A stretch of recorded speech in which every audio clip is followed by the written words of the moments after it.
All right, and then we got a share screen to share with you this evening with some beautiful images of topics we're going to be talking about, and trying to get that going. Ah, here it comes. Ah, hopefully. Ah, no, it didn't do it. Hold on. We had this working earlier today. We've literally been spending tons of time working on this. So let's try again. There it is. All right. Yeah. Good. Yeah, here we are. So we are here tonight to talk about this subject that we see here on the screen, but I need to reposition something really quickly. There we go. The title of tonight's presentation, and it's going to be two parts.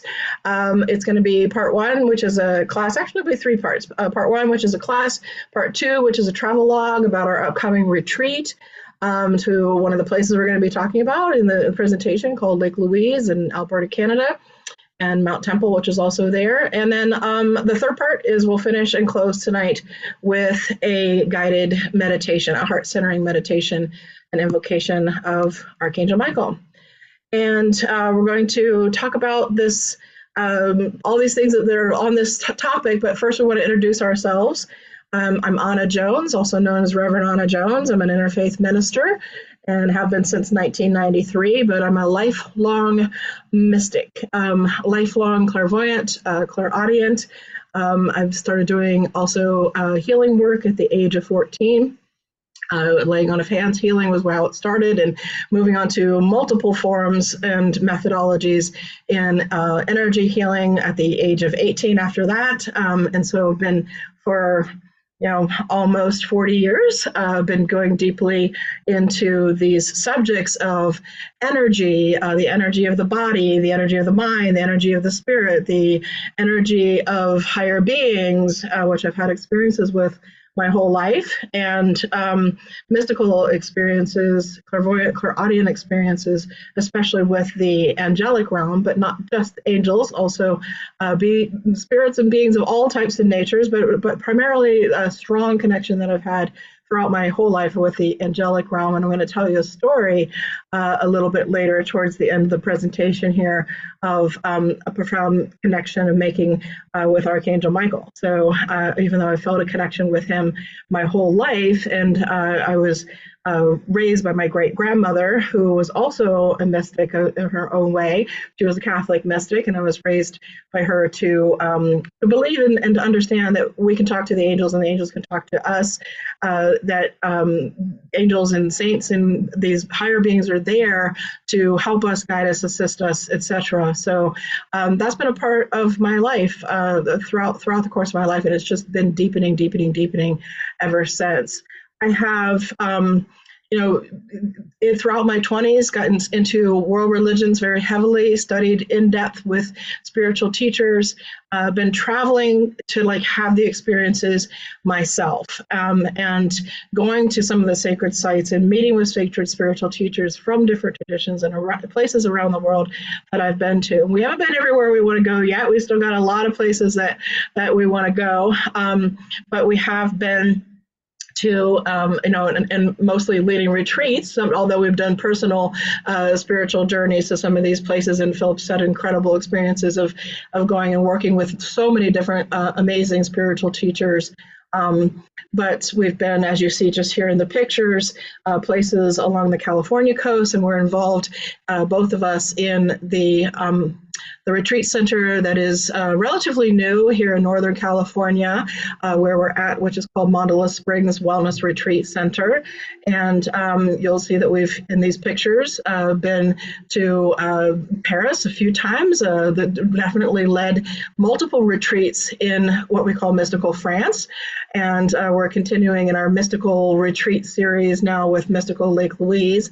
And in Mystical France, we've been to places like southern France, following in the footsteps of Mary Magdalene, Grail Quest types of retreats in southern France that are very deep, very spiritual, associated with the sacred feminine, the sacred divine feminine. as well as in Paris and some of the sacred sites that are there, as well as to 3 times to leading retreats to Mont Saint Michel, which is, we'll mention briefly, but we're not going to talk about too much because we actually went into that a lot last year when we were leading the Mystical France retreat to Mont Saint Michel. And there's still actual YouTubes that we did up on YouTube. There's still videos that we did that kind of talks a lot about that. So if you're interested in that sacred site, you can still go to my YouTube channel and you can watch that. But my work has been evolving over the years, and as I've been doing these retreats, we've led multiple retreats to Hawaii, one also to Machu Picchu in Peru. The multiple retreats in Hawaii were mostly to the Big Island, and other places along the East Coast, Ohio, the Washington, D.C. metro area. In fact, I'm thrilled, very, very excited tonight to be inside the energy vortex field. It's really a very powerful solar plexus chakra of the planet, the energy vortex here in the Washington, D.C. area. We're right outside of the city of Washington, D.C., and I'm here on tour with my new book, which is the second in my series of channeled books from Archangel Michael. And it's called Keeping Your Heart Open. And so I'm on the first of the book tours regarding this book that was just released a few months ago. Actually, it was released at our Mont Saint Michel retreat last year. And then it formally got released to the public last fall. And here for this time period with the book tour, doing teaching, doing healing, private work, etc. But I'm also going to be leading a solstice gathering because in addition to retreats, I've led gatherings, etc. There's a lot of information. I kind of give the most extensive, lengthy bio I think I've ever written for myself, just to kind of show kind of different parts of my history, even on my Lake Louise, on our Lake Louise, mysticallake.louise.com website. There's also on my Reverend Ana Jones online.com, which is also another place you can go and learn a lot more about me. And even my podcast, the Celestial Voice podcast, because some of you, I believe, that have registered for this event have actually signed up from there, from the Celestial Voice podcast. So in fact, that will give you an experience also of what my deep meditative communion experiences and communication experiences with Archangel Michael and being a channel for him to speak through is like, by listening to some of those podcasts on AnaJonesOnline.com, or you can just go to iTunes and listen to the podcast there. That podcast is also called the Celestial Voice Podcast with Ana Jones, up on iTunes. But also many of you probably have heard about me and through the work that I do on social media. Very, very active on social media for the last 10, 14, 15 more years now, especially through my Archangel Michael and Legion of Light Facebook page, which is the most popular of my social media work, and in which there's about 500,000 people that my posts go out to on a regular basis. And I'm grateful to have any and all sources that all of you may have come from, and just really grateful. Not sure how you all heard about this. And like I said, we have over 250 people registered, but I know lots of people know that they're going to get the link to the recording. So I don't know how much people will actually be joining us tonight live, but we really always appreciate those of you who do come live.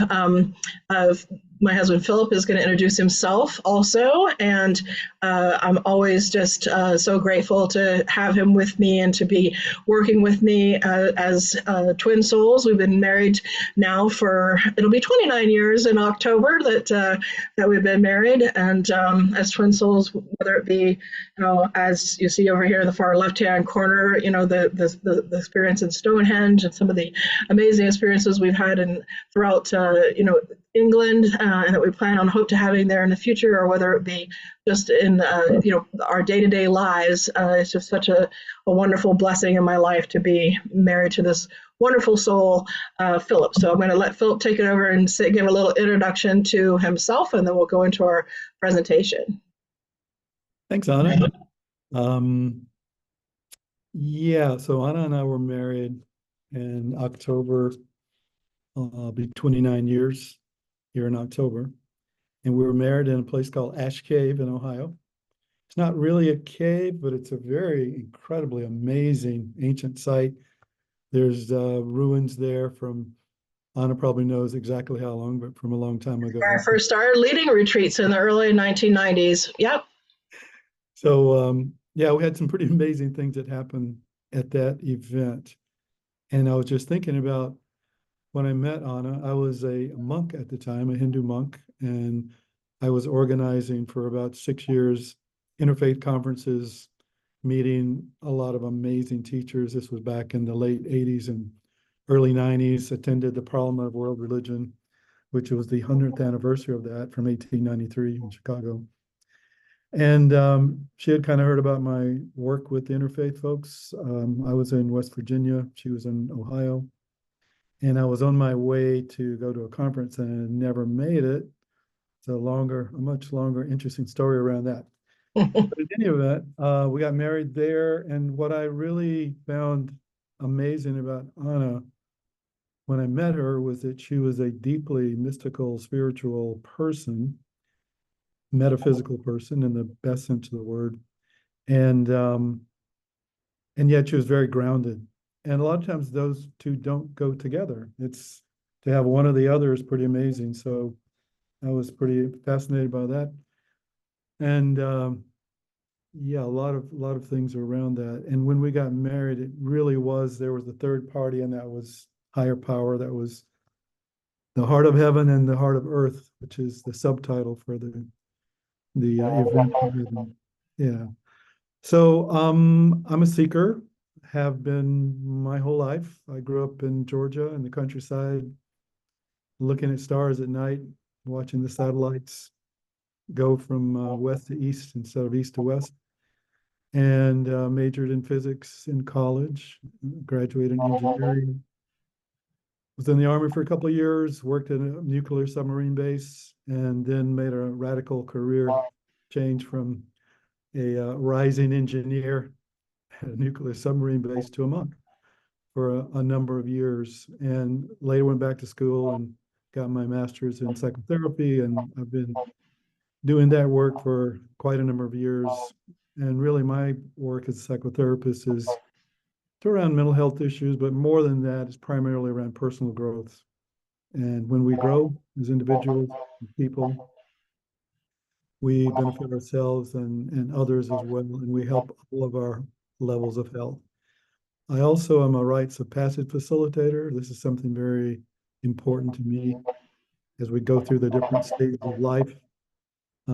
Every change in stages is a crisis and an opportunity. So I love to work with people there. On this journey, this particular retreat that we're leading, Anna is definitely the expert in this field. She's connected to the angels, to energy on very deep levels of mysticism. I'm excited about this because I always learn when we go on her retreats. Then I'll just end by comparing us in this field. So Anna's had interchanges with Archangel Michael thousands of times, both with other people and with herself. I had one, and that was, You mean personally, separate from me? of Yeah, course, but I mean personally. right. So I think that was just to cue it up for me to know, okay, this is real.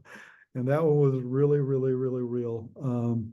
My first, and I've had a couple of others, but one of the very few experiences where, someone was speaking to me, and he gave me a very important message. And later on, I met Anna, and we've been working together ever since. And thank you all for coming. We really appreciate it. Hope you get something of value from this. Our whole point in doing this work is we think it's important. We've been called to do it. It's our vocation, our calling. And whether it's just today, maybe hearing something that inspires you or learning something, whether you ever, come and spend time with us. Otherwise, we're just really happy to have you here. Philip is a very humble person. I'll say a couple more things about him that I think is important for people to know. It is in his bio. That's also up on the Lake Louise, mysticallake.louise.com website. But he does so many amazing things for so many amazing people. He's worked deeply with hospice patients. He's worked people with all stages of life, like he said, kind of helping making transitions and transformations as a transformational counselor and coach and spiritual guide and spiritual teacher. He's a very busy person. Sometimes we don't even get enough time to spend time together because in addition to the counseling work that he does with people, is also the associate publisher for Mandala Publishing, Earth Aware Publishing, and the combined arm that they created called Mandala Earth Publishing, and on the board of directors for the Mandala Springs Wellness Retreat Center that I mentioned earlier. So those are just a few of his things that he's doing very actively, prominently in the world. But he's also just a very wise soul. So even though I'm going to be doing most of the speaking tonight, we knew this was going to be the case just because this is more my area of expertise. He's going to be leading and co-facilitating some wonderful nature experiences on the retreat we're going to be talking about in the second part. All right, so here we are again in some of the sacred places that we've journeyed to. But I really wanted to put these pictures up because the one here on the left shows this beautiful map that was on the wall, giant size actually. It like filled the entire wall when we were on pilgrimage in Avebury in England, and it showed the Saint Michael ley line, the Archangel Michael ley line, and how it goes through and where it cuts through England. Of course, we were right on it with Avebury. Right there, you see one of the dots and the board above that is Avebury, and I'm standing in front pointing to one of the other places that's one of those big dots, which is Glastonbury, and we are going to be talking about that a little bit tonight. But first, we're just going to talk about Archangel Michael in general. Archangel Michael is probably the most well-known of all of the angels and archangels in existence. When I have deep mystical experiences and messages and meditations that I experience with him, he reveals so many other aspects to himself than the ones that are most commonly thought of and most commonly known. And if you think about yourself, your own personal life, and how many, like, just listen to how many roles we play and all the things that we've done with our lives, right? And we're just very limited, having this very finite human experience. We're not this, magnificent being of, like, empowered being of an archangel realm or of that type of level, right? So as powerful as they say we are, and they're always trying to remind us of how powerful, that we're much more powerful than we think we are, there are beings far more powerful than, and greater in their love and scope and breadth and depth than we are. And Archangel Michael is one of the most amazing ones that I've personally come across and had direct experiences with. But some of those roles, so let's talk about the ones that he's most known for, right? So the one he's most known for in our modern day, and I mean like 2024 time period, is the protector guardian role. And of course, this is a beautiful thing that anybody and everybody can connect to him on. However, let's talk about that for a moment. Is it just for human beings? The answer to that question is no. He's a protector, he's a guardian archangel over the earth, and that includes all beings on the earth. And I think we forget this sometimes, right? Because we get so focused on our own lives, we get so focused on what we're going through, and there's things that we may be asking for protection, for personal protection. And I always encourage people to do that, right? Like always be calling upon Archangel Michael and all your personal angels, guardians, guides for any kind of protection that you feel you need, whether it's physical, mental, emotional, spiritual, financial, the list goes on, right? It's all the different kinds of protection that we may feel that we need in our lives. Call upon them for that reason, but don't forget to also ask for and do intentions or prayers or affirmations, whatever resonates with you, for the earth and for all beings on the earth, because he's a protector, guardian for the entire earth and for all beings on the earth. And what I'm excited about in this particular retreat we're going to be doing to Mystical Lake Louise and Mount Temple is really being able to go deeper into that earth connection. And that's why in the title I wanted to put Earth Sanctuaries too.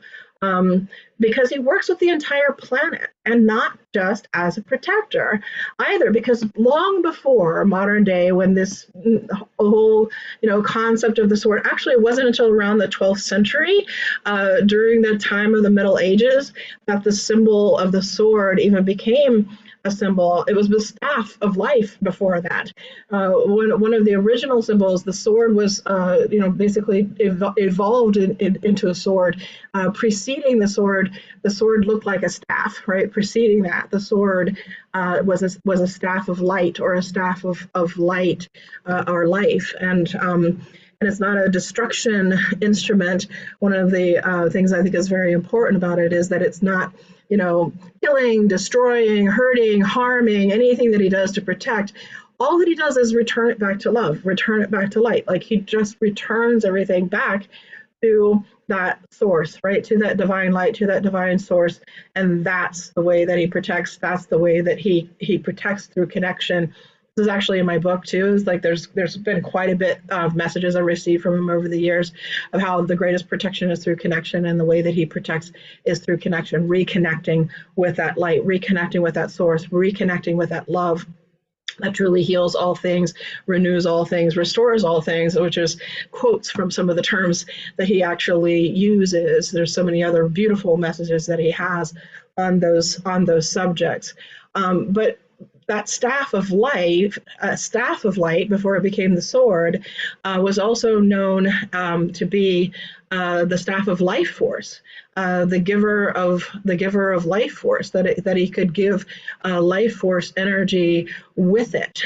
So giving life force energy with that, and he was known as a healing angel, a very powerful healing angel prior to the 12th century, in that time period of the Middle Ages, when that shift started happening into more and more people just thinking of him as a protector. And stories around that happened. And then one of the oldest symbols associated with him is the scale of justice, right? The scale of justice, which the scale of justice is also, let us remember what that symbol is the scale of balance, right? So it's all about everything being in balance, and it's connected to the universal law of balance. So he works with the balance and keeping everything in balance, not just judging, not just weighing at the end of life, but weighing and helping to balance all throughout life as well, so that when we actually do cross over, because he's also known as an angel to help cross and pass, help us crossing between the worlds, actually, right, into the spiritual world, when we actually do depart the body. So what does that actually tell us too? It tells us that he works with the heavens gates of the planet. The heavens gateways are specific kinds of portals. And there are portals that, again, this is something that he's revealed to me in messages. There are portals that souls pass through, that they actually come in through and they exit through. I don't know all of how it works. I can't tell you every single detail about that. There's still some of it that's absolutely a mystery, but those heavens gates, there's been several of them that I've identified around the world that I've been drawn to. They are indeed portals. And so he definitely works with those kind of portals. There's no doubt about that. But because he is a protector of the earth, because he does help keep the balance of the earth for all beings and for all life, and help to give that life, that healing life force energy, because he's all of those things, there's so much more to who he is and what he does, that we can go deeper in and that we can discover. And I've asked him about this, because I've been like, well, isn't there a specific archangel for this and a specific archangel for that, and a specific archangel for this? And the many, many thousands of times that I've channeled messages for private sessions for other people, or for myself, messages that I've gotten for me personally, clairaudiently, he's always very, very humble, extremely humble, and always deferring to them. It's like, yes, and he's never ever wants to take a place of like any of those other roles that those archangels play. But when the other archangels get a chance to talk about him in some of those messages, because I don't just channel Archangel Michael, I also work with getting these messages through for all of the angelic realm. They speak of him as their leader and as the leader of the archangels. And the reason why he is chosen as a leader and chosen from on high to be their leader is because they say that he actually has every quality and trait, that he carries some quality or trait of each one of them, right? So that there's something that is in each one of them that is in him. So it's like some kind of a blessing, so to speak, that he has that gift, and it gives him that gift and that archetype of leader and leadership as well. So he leads the way amongst many other beings of that realm, and literally in the spiritual world, they're not just higher dimensional beings. The angels, archangels are beings of the spiritual world. They're not corporeal beings. They can appear in form, and they do sometimes appear in form. There have been many appearances of Archangel Michael throughout the world, a lot of them at sacred sites that are associated with him. But they also work energetically, and that's primarily how they work with all of us, because they're energetic beings, right? They're not corporeal in the sense of having a physical form or a fixed finite form like we're temporarily in. We're just temporarily in this form. Either we're not corporeal beings, but we are having a corporeal embodied like experience as eternal spirit souls. But he also works with the portals, right? So that's why I wanted to call it the portals, the energy lines, and the earth sanctuaries, because I think that these are very interesting topics that don't get discussed much pertaining to his role, that there's not a lot known of pertaining to his role. In addition to the Heaven's Gate portals, there are other energy portals that do go into other realms, other dimensions, etc. As a guardian of the earth, he would also be a guardian of those portals. Is his presence felt at every single one of them? No, but there are presences felt at every single one of them. Maybe it's just not identified as Archangel Michael. Because another thing he made very clear to me, he said that because they precede all of the religions, right? They've existed since the beginning of time.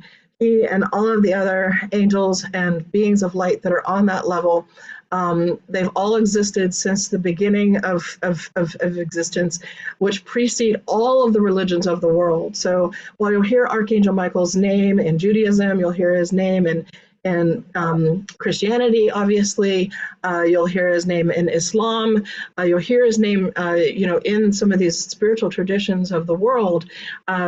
They precede. He and the other angelic beings precede. They go way, way before the existence of those religions, right? And when those religions existed.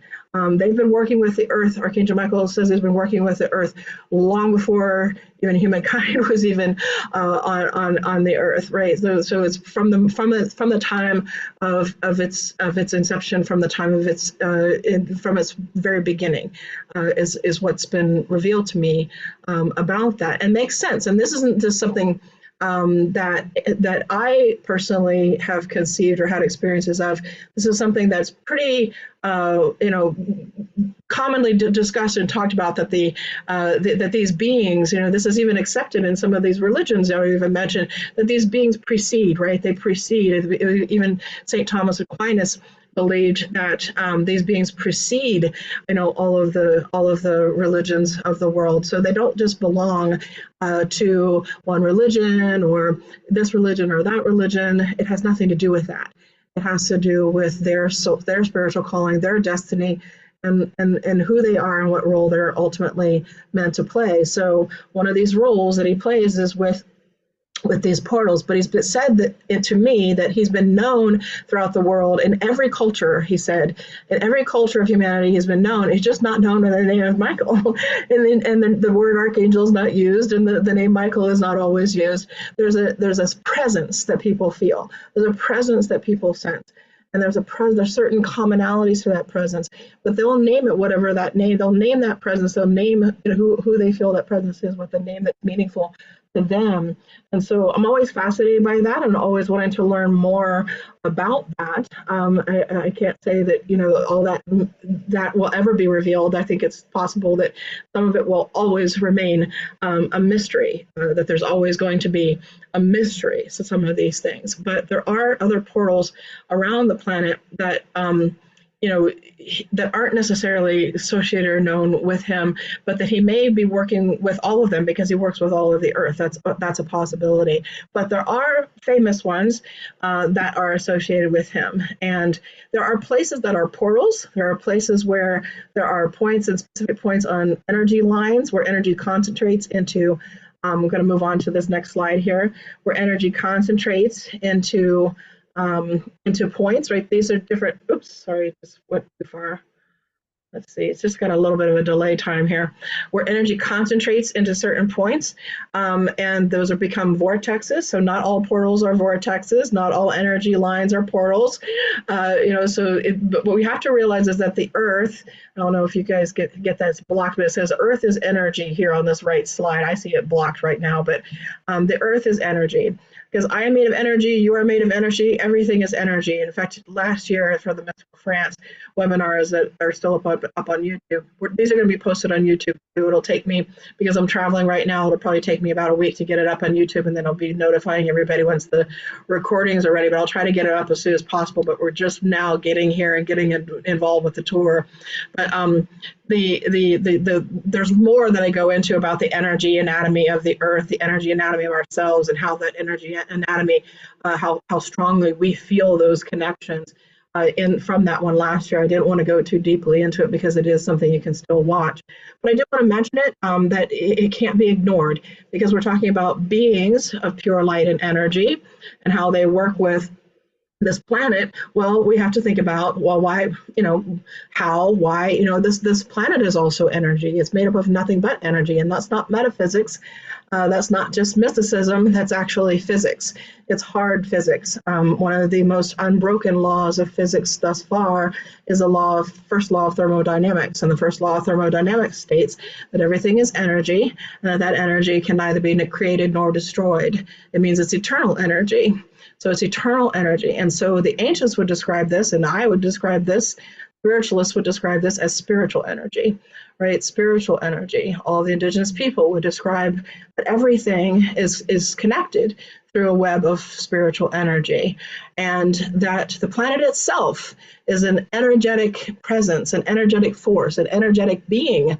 The planet itself is made up of nothing but energy, not to mention all of the beings, including human beings, but all of the beings upon it.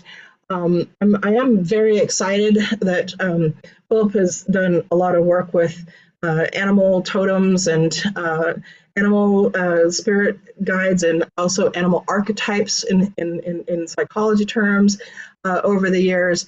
I'm very excited that in this particular retreat we're going to be doing to Lake Louise, we're going to talk about that in depth in some, maybe the next teleconference will go more, because we're going to do at least one more of the one more of the webinars in this pre-retreat series for everybody, the public ones, where we're going to have a lot of opportunities for nature connections with the animal world and those beings, right? How they are special beings that carry special energy as well. So the earth is energy. We are made up of nothing energy. The animals are the stones, the crystals, the minerals that make up the mountains are also, nothing but energy, and they're all interconnected. They're different, unique energies, absolutely unique frequencies and unique vibrations that makes something one thing versus the other, but they're powerful energies that we get a chance to, we don't always get a chance to commune with them, right? We don't always get a chance to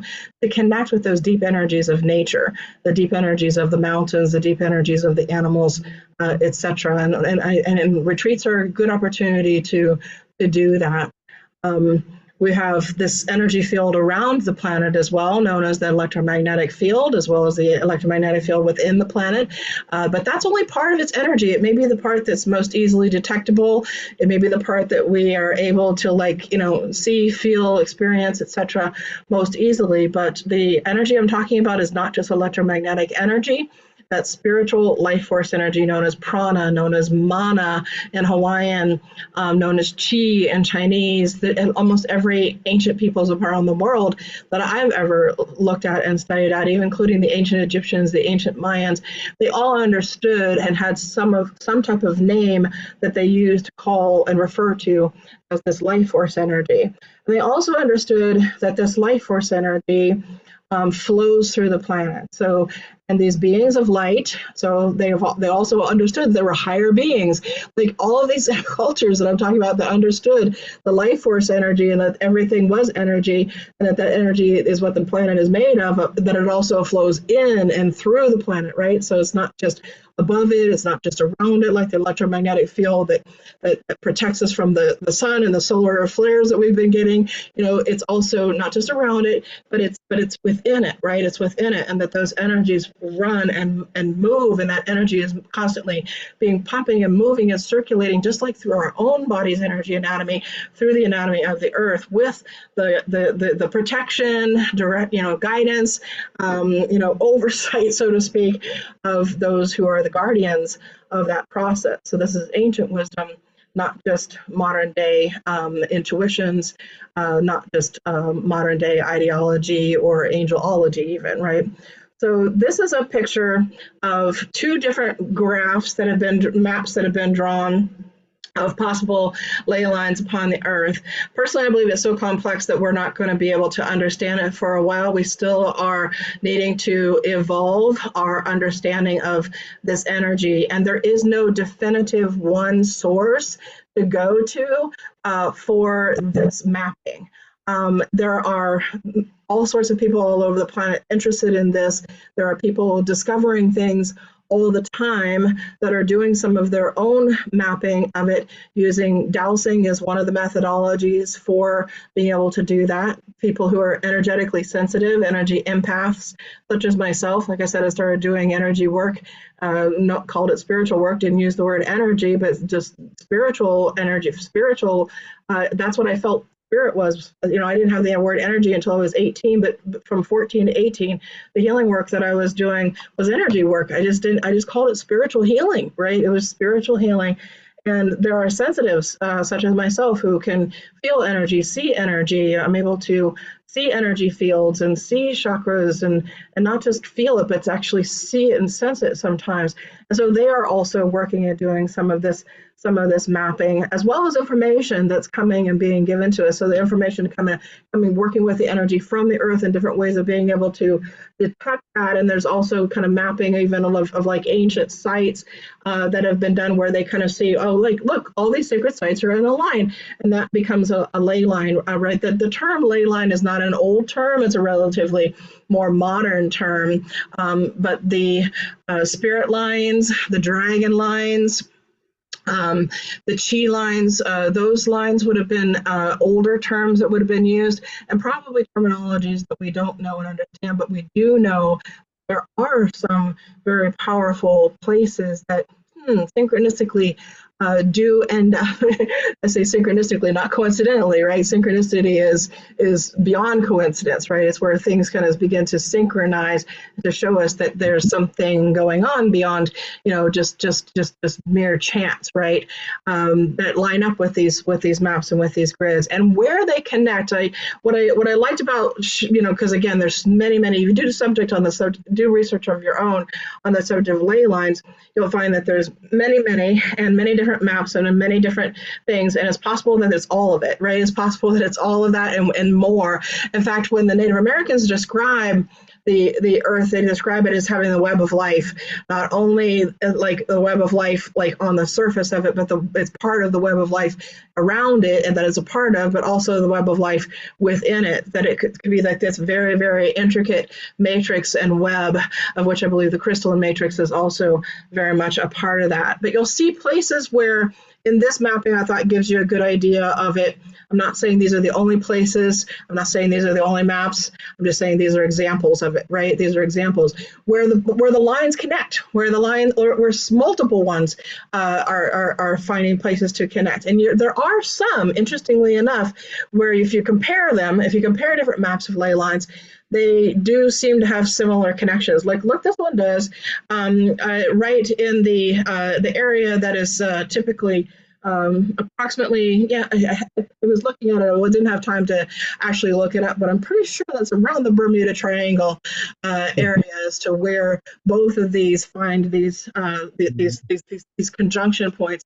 Also, you see that northern, right above the U.S. border into Canada, right in that Alberta Canada area. These two actually show that kind of, at least that region, right? That typical region. So I thought that was interesting.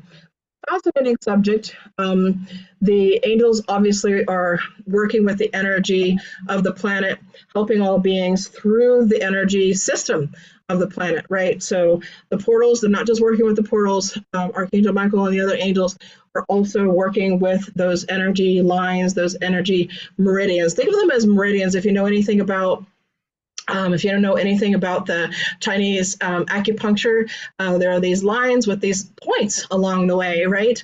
And those points are along what's called the meridians, and they're known to be energy lines that flow through our own anatomy. Well, the Earth's anatomy is much larger, much larger, right? Much bigger than our own individual body. So there's way more than 7 chakras, and people say, well, this is the chakra, and that's it. That's the only place.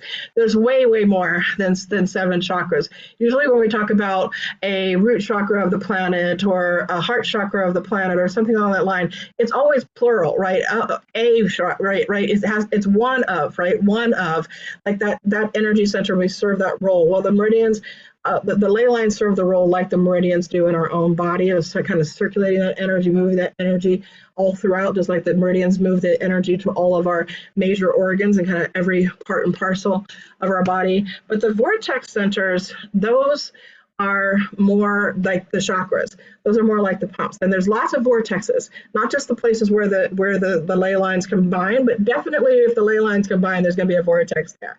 So there's the points along the meridians where we feel power and where the angels work and move energy, and where just divine energy moves and flows. And sometimes it could get stuck, just like it gets stuck and blocked in our own energy system. And sometimes there's a need to like kind of energetically clear that in the planet. There's a need for like energy healing of the planet, for planetary healing and energy healing for the planet. And we play a role in that. The angels also play a big role in that. Like, we play a role, there's no doubt about it.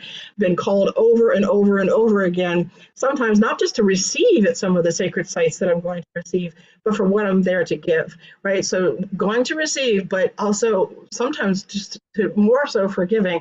And there's been some sacred sites I've been drawn to, like there's this place called Lake Manitou up in Lake Michigan, which is one of the sacred sites that I was guided to journey to, in which in that sacred site, literally the only reason why I was there was to give, right? It was what I was there to give, the healing that I was there to give, the prayers that I was there to give, the energy work that I was there to give for the planet. That was the only reason for making that sacred voyage, right? So there's the meridians, the chakras, which are those vortex sites.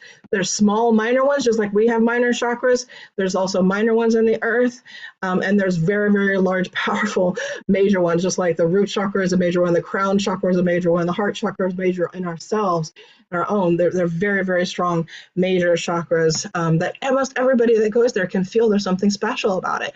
We lived on the big island of Hawaii, and we were there for 14 years, and I still travel back and forth as much as possible and maintain my business out of there. And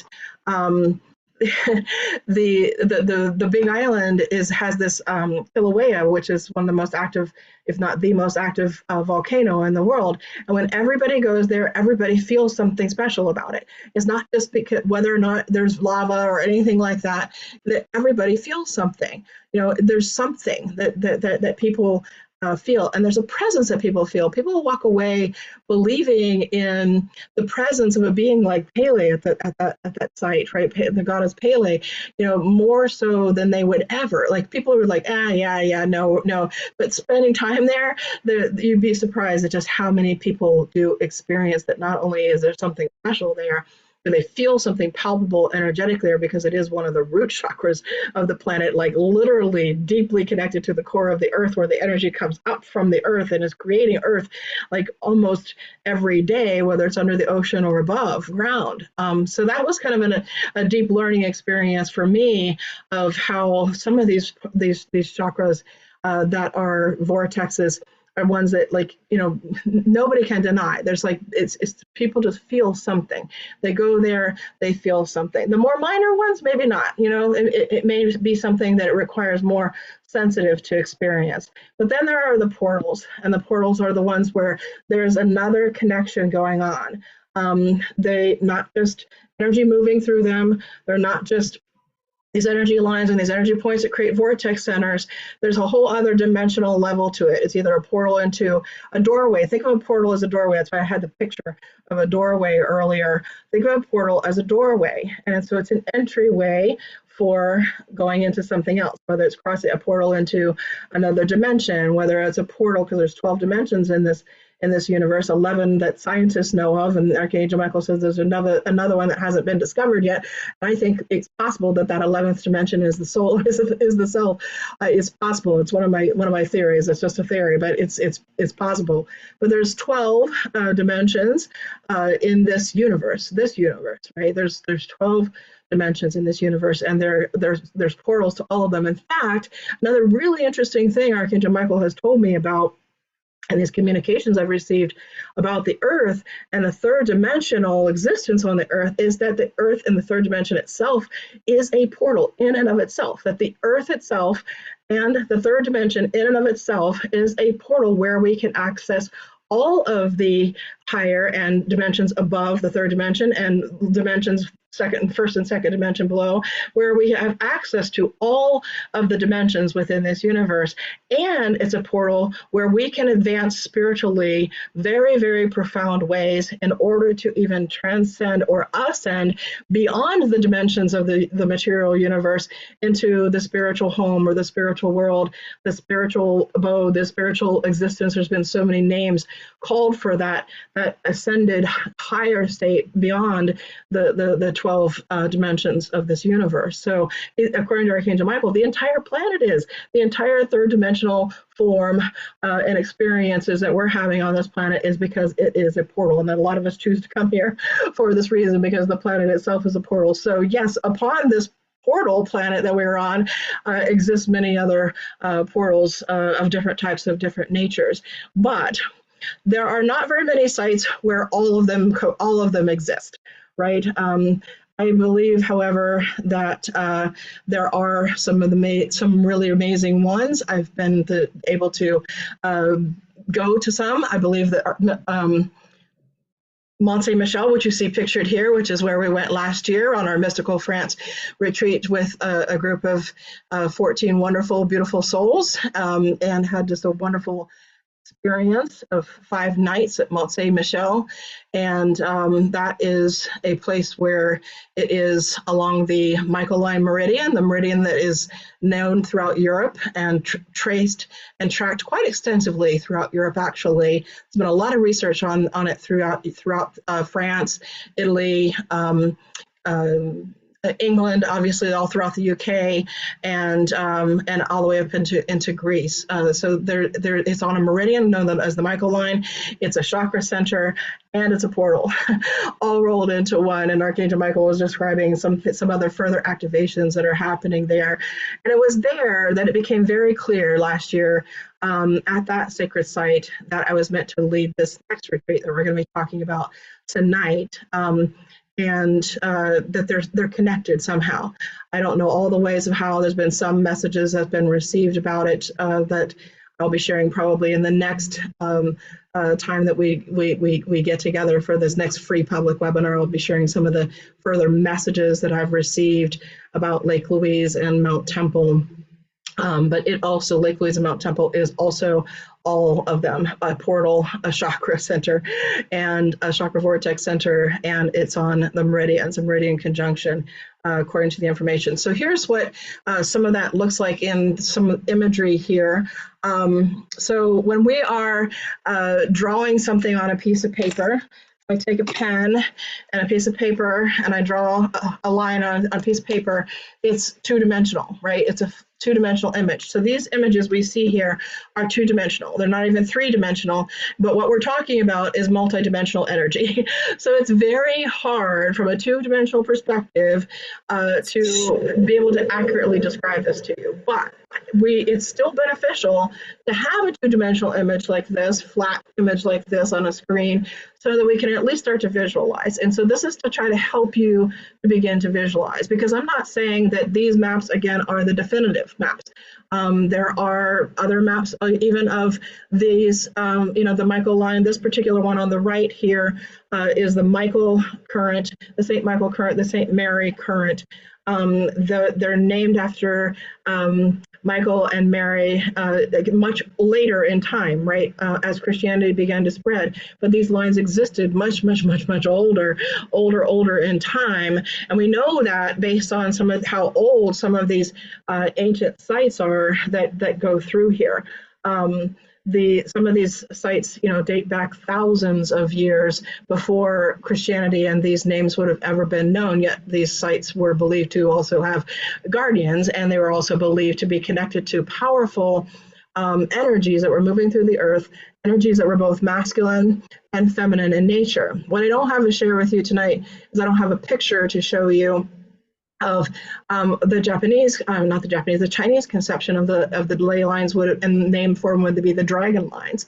That was the name that was used, the dragon lines, and they were known to have masculine and feminine of those energy lines.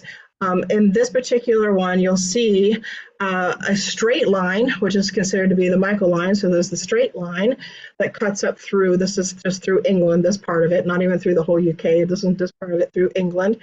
And then you'll see a little coiling line, so the kind of like squiggly coiling line that coils up it, which is known as the Marian line, known for the feminine energy of it. Again, before these were connected to Michael's name and Mary's name, they would have been connected to goddess names. They would have been connected to names such as Apollo and Athena.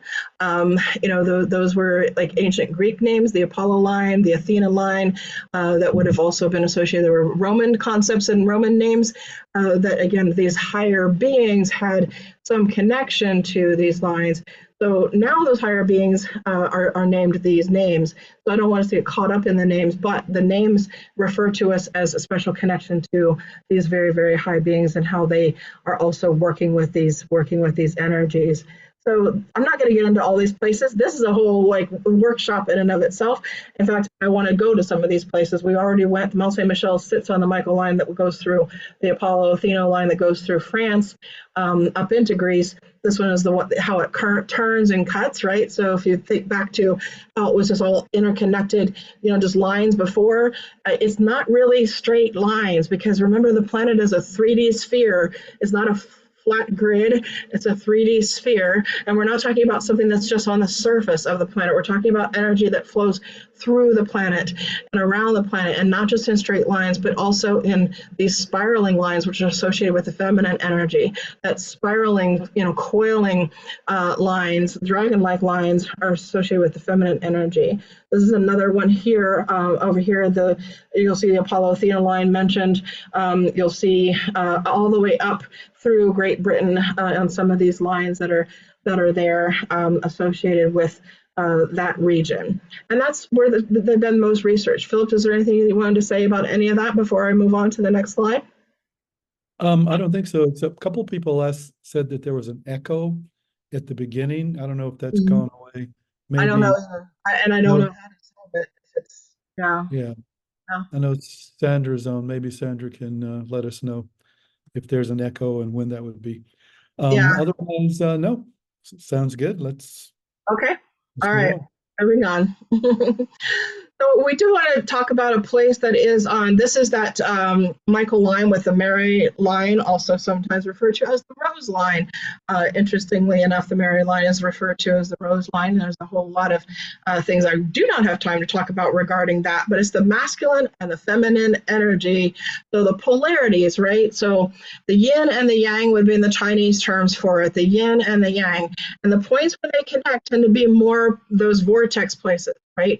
And then if there's points, like if this were coming in from other directions and there's several points connecting, like real convergences happening, the more powerful the vortexes are usually.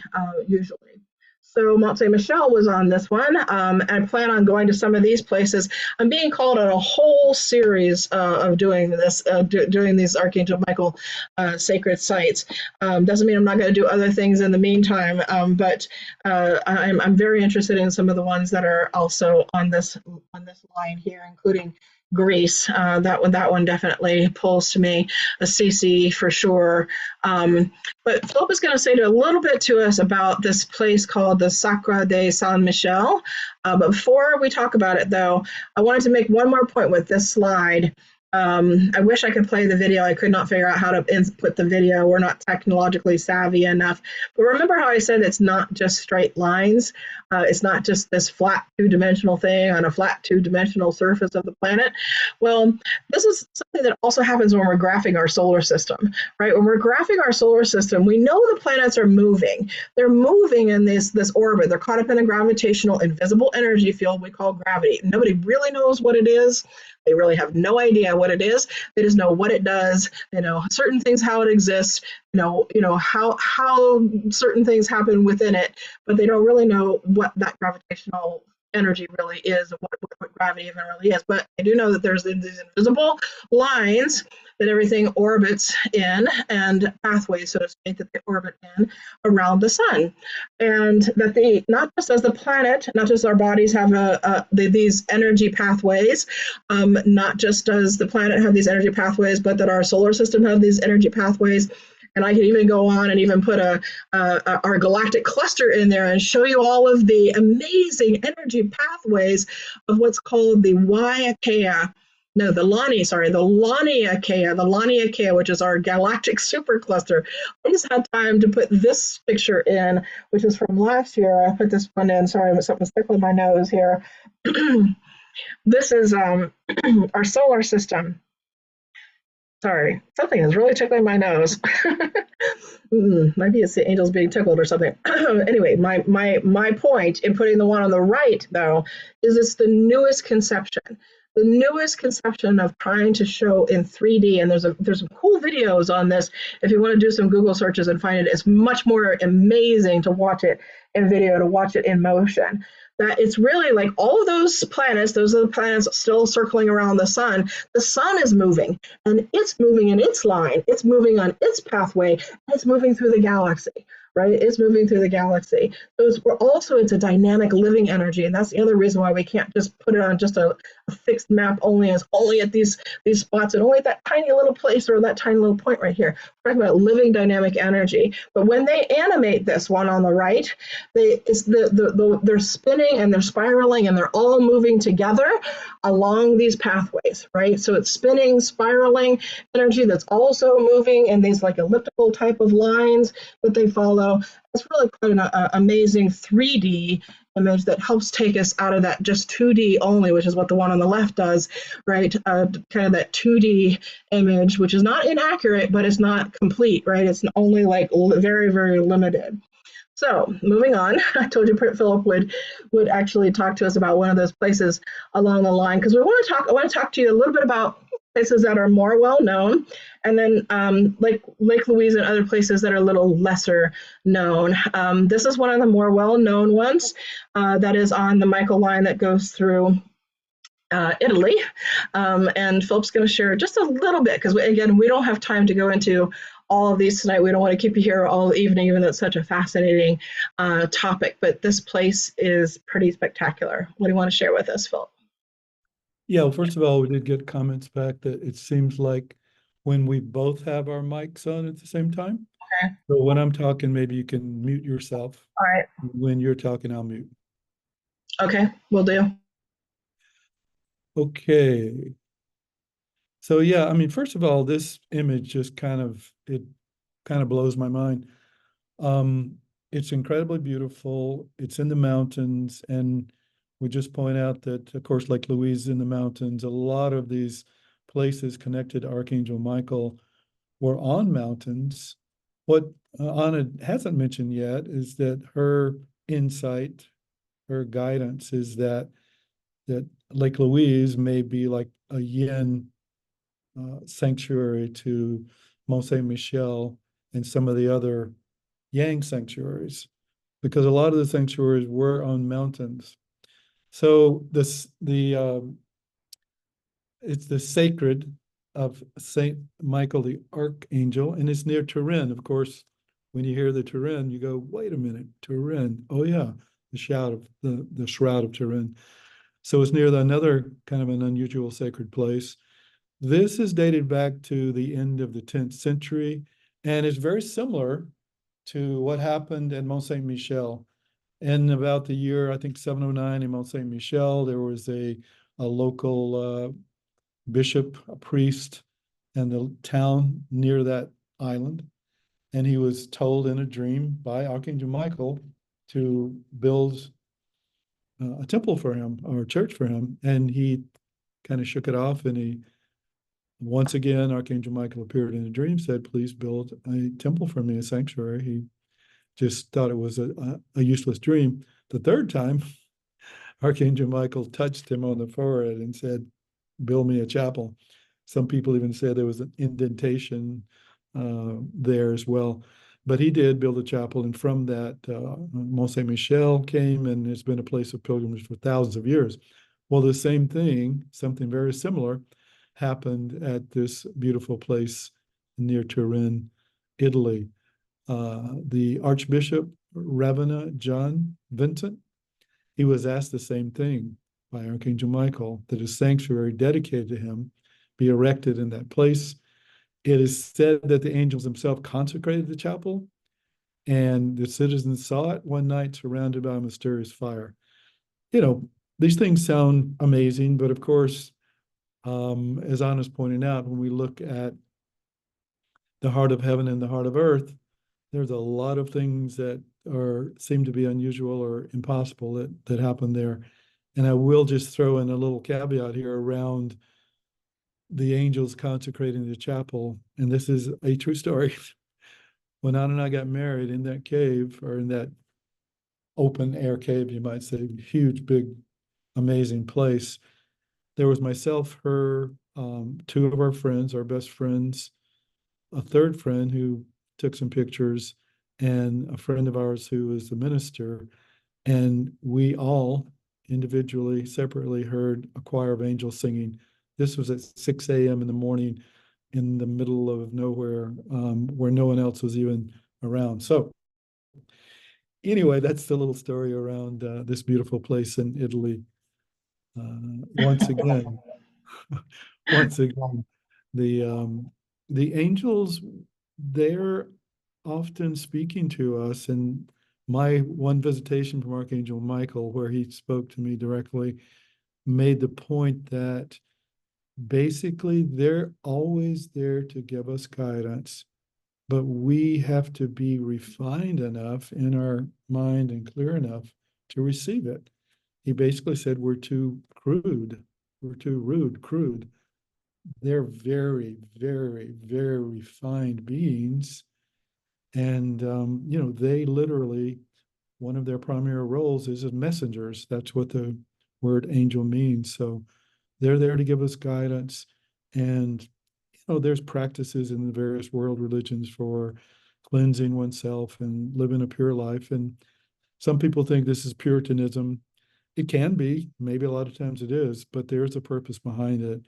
If we want to get the guidance from these higher beings, or from the heart of heaven to the heart of earth, then we want to be in the mindset and the openness to, and the humility to receive it. Thank you. I'll just follow up very quickly before we move on to the next slide by saying that this place, and not only is it on the Michael line, but it's also very much thought to be one of the portals. Also, that like you said, it's in the mountains, and yes, a lot of Archangel Michael's earth sanctuaries are in the mountains, right? It's the sanctuary in the earth, and then the man-made sanctuary a lot of times gets built upon it. And sometimes it's the more small ones, like ones that like don't even get talked about very much. They have maybe just a little shrine or something like that is built upon it. But then something perhaps as magnificent as this here. But the actual earth sanctuary is what's the sacred site associated with Archangel Michael. The man-made sanctuary gets put upon it, right? Just gets built upon it, just like the ancients built the megaliths and the pyramids, and so many like other like shrines and sacred constructions of all different types, upon them. So this particular one is, I believe, a portal too, because there's all kinds of stories of mysterious activity in the area of things that seem to be moving back and forth between the worlds, like light that will appear and disappear, things that will be seen that will be moving and disappearing, all kinds of like phenomena, photographic kind of phenomena, like we experienced at Mont Saint Michel, and other types of like kind of really powerful kind of phenomena that people kind of even say borders on magic, that sometimes even scares people, but I have no fear of it because I know that higher beings that are involved and connected to it. So yeah, so there's this one, and in addition, so we just wanted to throw in a few examples of some places that are along the Michael line that also perhaps were on vortex centers or could be portals. One that is pretty well known, but maybe not known to everybody. I kind of put it in the mid category. Not as well known as Stonehenge, obviously, but Stonehenge, interestingly enough, isn't on the Michael line, so it's on a different meridian, but it's not on the Michael line. But this one in Glastonbury, England, is, and it's known as the Glastonbury Hill. That's that big hill that you see here. So again, another mount or mountain or mound, right? So these sacred sites of Archangel Michael, a lot of them are having to do with that, right? They have to do with that. And then up on top of it is, well, not just on top of it, but on top of it, you see a tower that's built there. It's called the Tor. Tower is the Tor. And Glastonbury, first of all, is legend to be, the many different legends about it, but the very famous site of the tales of Avalon, the ancient site of Avalon, and there's even indications that it was all surrounded by water at some point in time, like the island of Avalon is legend to be, which during Avalon was also very connected to the goddess, the sacred feminine, the sacred divine feminine energy. Well, the people that trace and work with the meridians and work with the ley lines have traced both the yin and the yang line, the masculine and the feminine, which is known now as the Michael and the Mary line, also the Rose line, through the Glastonbury area to connect where they intersect on the top of the Glastonbury Tor. We personally have been to Glastonbury twice, and I definitely intend on leading a retreat here someday in regards to this. I'm just following the guidance as to where I'm being led when, and there's a whole sequence for a reason. I don't know even what that reason is sometimes until Archangel Michael reveals it, but I'm being called to these other places first. But I definitely am called back to Glastonbury. It's really quite a remarkable, special place to that. Avalon or Avalonia, I've understood also this whole other dimensional realm, that sometimes the portals don't just open outward into upper dimensions, they open out inwardly too into whole other dimensional realms that are there. Opening upwardly and inwardly is where the portals can actually connect us to, and Glastonbury or Avalon being one of those places. But the Catholic Church especially recognized that these sacred sites associated with the ancient peoples were were power places, and oftentimes built their own cathedrals upon them. So that taking a natural cathedral, right? So think of Archangel Michael's earth sanctuaries as being natural cathedrals. They're sanctuaries on earth where they are like nature's cathedrals, right? They're that sacred, they're that powerful, they're that much sacred ground that then they built man-made cathedrals on top of it. What still stands and remains, called the Tower of the Tower, is from a St. Michael's Church, from an Archangel Michael church that was actually built there upon that place where the Michael line, the Mary line conjunct. So that's another really, really interesting power site associated with Archangel Michael and these powerful energies in the earth and the earth cathedrals, right? The earth cathedrals, which are the earth sanctuaries. One final one, Philip, if you'd like to tell us a little bit about it, I'll just say what it says here. I don't know if you have anything further to say. If you don't, that's fine too. We're running a little bit behind schedule as it is, but this is a little lesser known. However, became more known due to the Star Wars film. They decided to film a portion of it at this sacred site. It's called Skellig Michael. It's also, many of these sites end up becoming World Heritage Sites, the UNESCO World Heritage Site located in Kerry, Ireland. And it's on the Michael ley line that runs through Ireland. The Star Wars put in the Force Awakens film that section where the Jedi goes to in order to receive, further insight, further guidance. But the whole spiritual, really deeply kind of spiritual part of the movie, I felt, was actually filmed there. It's very hard to get to, as you can see. It's a very sharp, rugged, jagged rock that sticks up out of the ocean. And Philip, did you have anything more that you wanted to explain to us about the St. Michael Skellig? Yeah, and it kind of ties in a little bit to Glastonbury as well. Okay. I'll get to that in a second.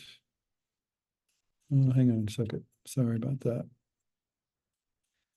So, yeah, Glastonbury, that whole area, I guess, in the 4th and 5th centuries in England, especially, and in Europe as well, there were over, they said, 300, 400 sightings or appearances of Archangel Michael. So there are times in history when, you know, there are appearances, there are places that people get guidance and so forth, and that happens throughout history, and I think it continues to happen today.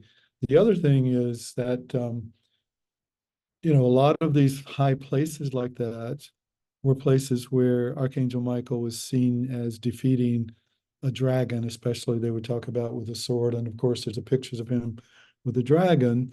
And Anna, maybe we don't have time today, but that dragon energy, as most of us have heard, is not just something to be slain or something evil, but a lot of times, if you look at the staff for doctors, there's the serpent line around it. So around healing is about raising the energy up to the higher levels so that we can lead a higher consciousness life. So I thought I'd point that out. And the thing about in the Skellig Michael place in Ireland, or right off of Ireland, someone had asked about Ireland. This is definitely an amazing place. It's very difficult to get to, as Anna said. But there was also, it was dedicated to Archangel Michael around 950, somewhere between the 10th and the 11th century. And it said that it was connected to St. Patrick. And St. Patrick it was said to be the last battle between St. Patrick and the venomous snakes that plagued Ireland. Of course, in this case, if there were venomous snakes and they were hurting people, that would be the thing to do. But it's an interesting connection, and especially Gaelic Christianity, Celtic Christianity is very much connected to this site as well.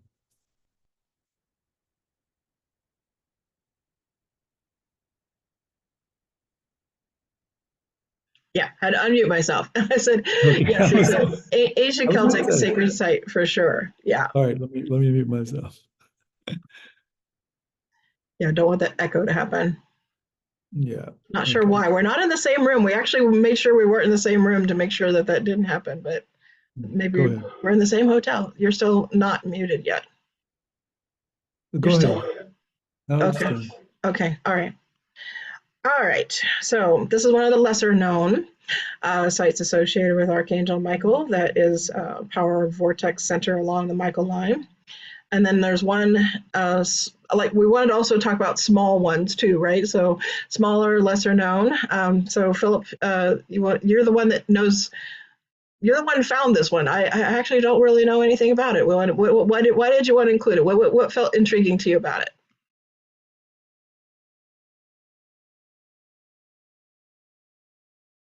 You're muted. You're muted. We're trying All to. right, there we go. Okay. I said, first of all, it's not in along the Michael line in Europe or in the Middle East where the Michael line runs. It's actually in Mexico. And it's a place that's also a World Heritage Place. And it was built on a volcano. It was considered to be a very, very special place. And I don't know too much about it, except that it's another one of the places in the world that is connected to Archangel Michael in the southern part of the Americas. Okay, so you just felt like including it.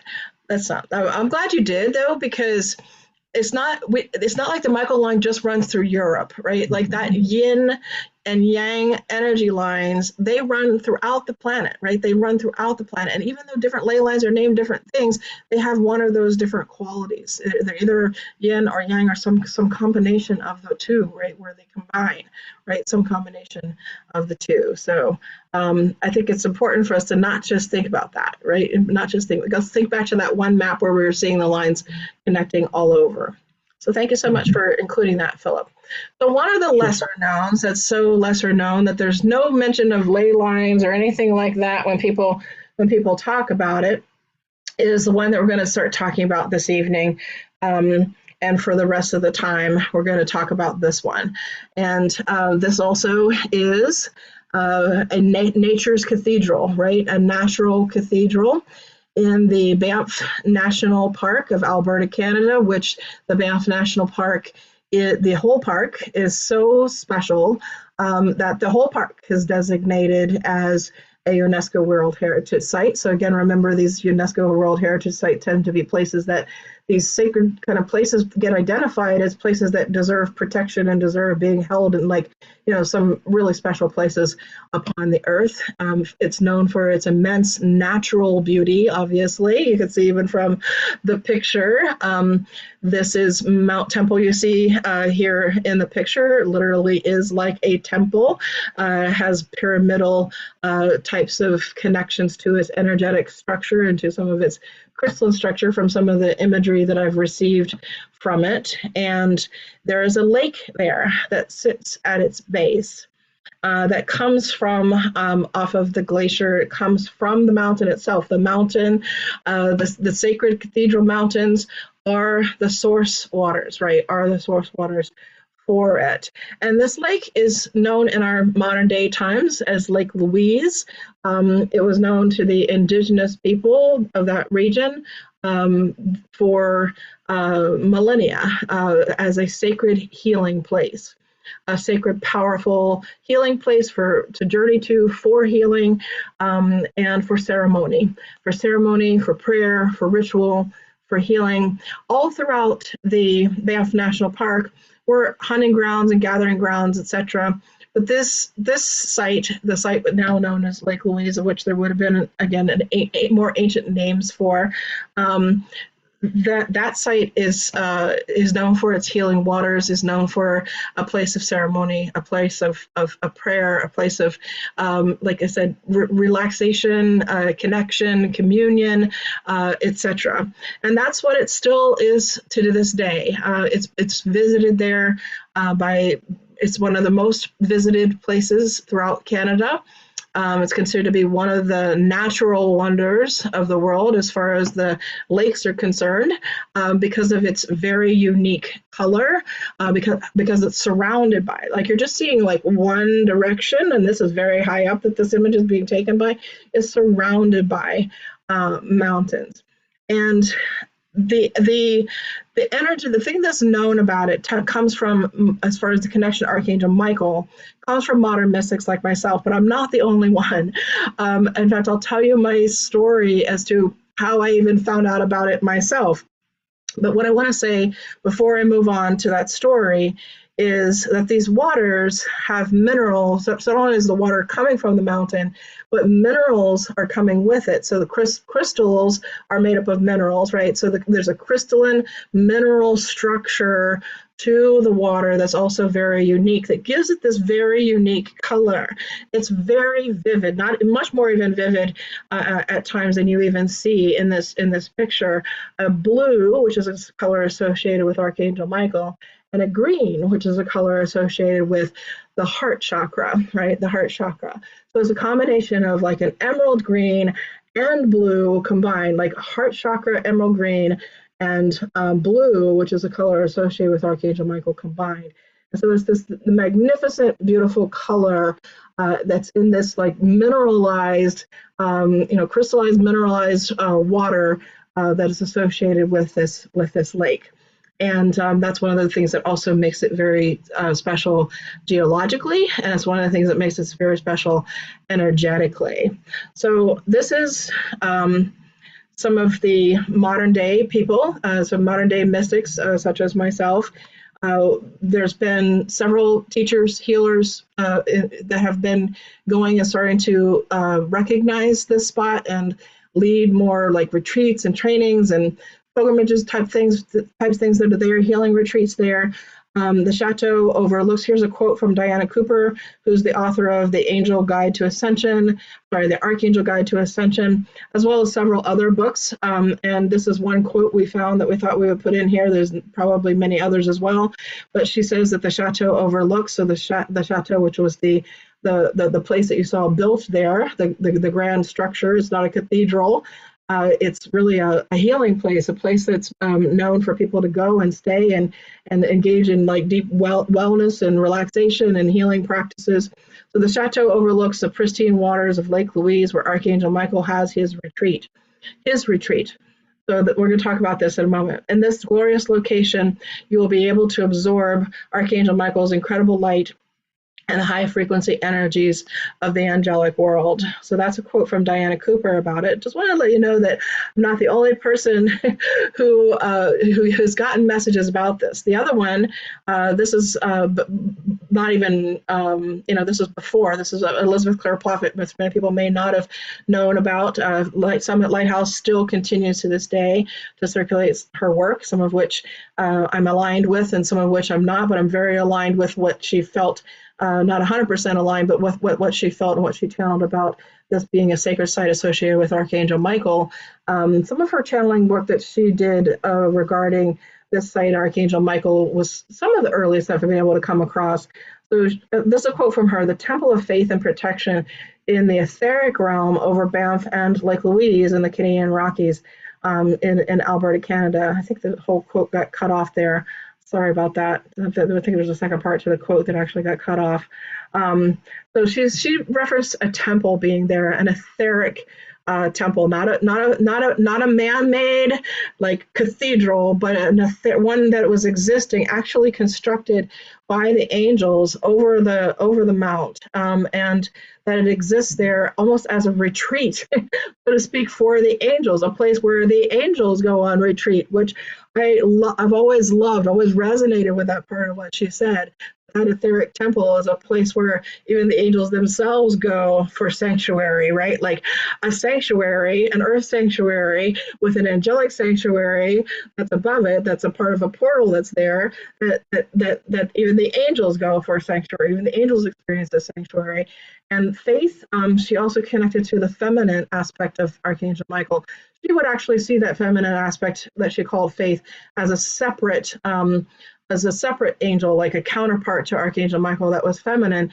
That's not personally the way that I experience, or that I've experienced, that all of the angels and archangels don't really have like a particular gender, like because they're not in physical bodies, right? But they have the energies, they have masculine and they have feminine energies. But what is in common with some of the things, including some other people, we wanted to bring some other quotes in, but is that there is also common belief that there is this feminine energy, and there is some things, like I said, that I've channeled. Philip brought it up actually about the yin connection to this site. So there's the masculine yang energy, there's no doubt about it. Those mounts, that cathedral, that etheric temple, etheric cathedral. But then there's also the yin qualities that are there, which is associated with more like the healing and the relaxation and the soothingness of it, and the deep nature of it all, and the ability to kind of go and connect in with that deep nature is very special. A lot of these other places are quite spectacular, and some of them are deep nature immersions. If you go to them, there's no doubt about it, but some of them aren't. Like when we went to Mont Saint Michel, we're surrounded by this powerful ecological place, but the energy on the mount itself is just tons and tons of people, especially during the daytime. And that's why it's, it took like kind of like nighttime coming for that energy to be able to kind of tune into that nature immersion part of it, right? So it's like that. Sometimes we do have to kind of wait for or we have to kind of get out, like away from where the people are, to kind of get into that deep nature immersion of it.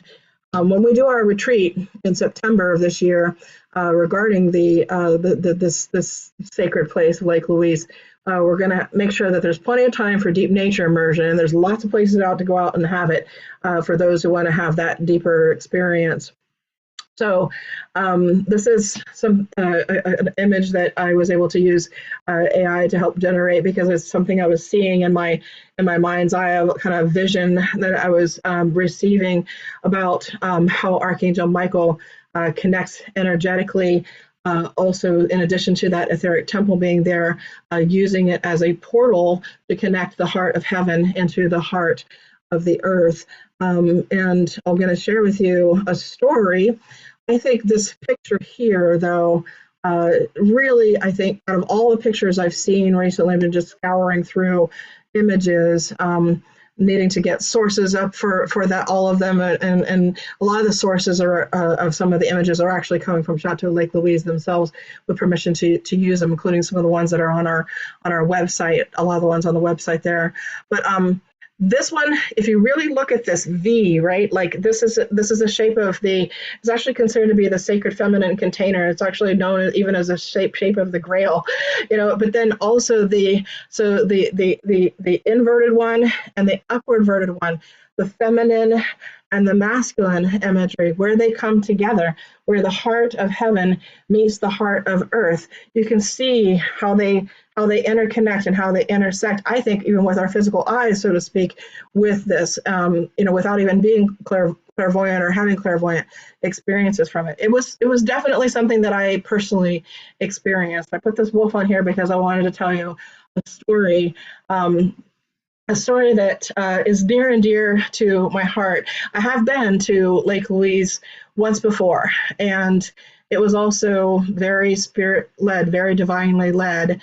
Was not like advertising my services to be able to go on journeys. I had started doing small retreats in the Hocking Hills area of Ohio in the early 1990s. I had become an interfaith minister in 1993. My mother passed away in 1993, and I had my first client say, "Hey, can you come? I'm going to be in an area known as Banff, Canada, and can you come and facilitate some in-person, private, like journey type of work with me?" And I knew it was something I was being called to do, so I said yes. Even though I'd never heard of this place before, Banff was where she was asking me to come. She was like, I'm just going to be going in Banff, and we'll be staying in Banff, and I kind of had to. It was just long before the time of cell phones, and a lot of stuff we have available to us now through Google and stuff was not even available to me at the time. So I kind of had to go to the library and read up a little bit on it and stuff. But I didn't really know much about the sacredness of it. But she said it's a very powerful place, and she wanted me to come there, and she wanted me to channel shuttle for her and do some healing work with her. So I went on this private journey that she had me come to and work with her. And we had this amazing day, our first day, in which we were in Banff, and it was freezing cold. It was. I wanted to also put this picture too because it was snow. Right, there's snow here. Like, we're not going to have snow on our retreat because we're going in early September. It'll actually be the end of summer, right before fall will be beginning in Lake Louise. But when I went in 1993, it was December, and it was freezing cold. The lake was not even liquid like you see here. It was solid ice at that time. Snow, snow, snow, snow, snow. So it was too cold, bitter cold, actually, for she and I to go out into nature. But we really felt like she wanted to have a deep nature experience for the healing we were going to do. And so we were in the car, and she said, "Well, where should we go?" And we didn't have these devices, right? We didn't have all the technology we had today, and back in 1993. So I saw some ravens, and I had a clairaudient experience that said, "Follow those ravens." I said, "Well, follow those ravens." So I said, "I just heard, in my clairaudience, I just heard follow those ravens, and keep following them." We kept following them. We followed them for probably a good 10, 15 minutes, and I lost connection with this client. I'd like to actually connect with her again someday. But we followed for a good 10, 15 minutes and led us to a cave.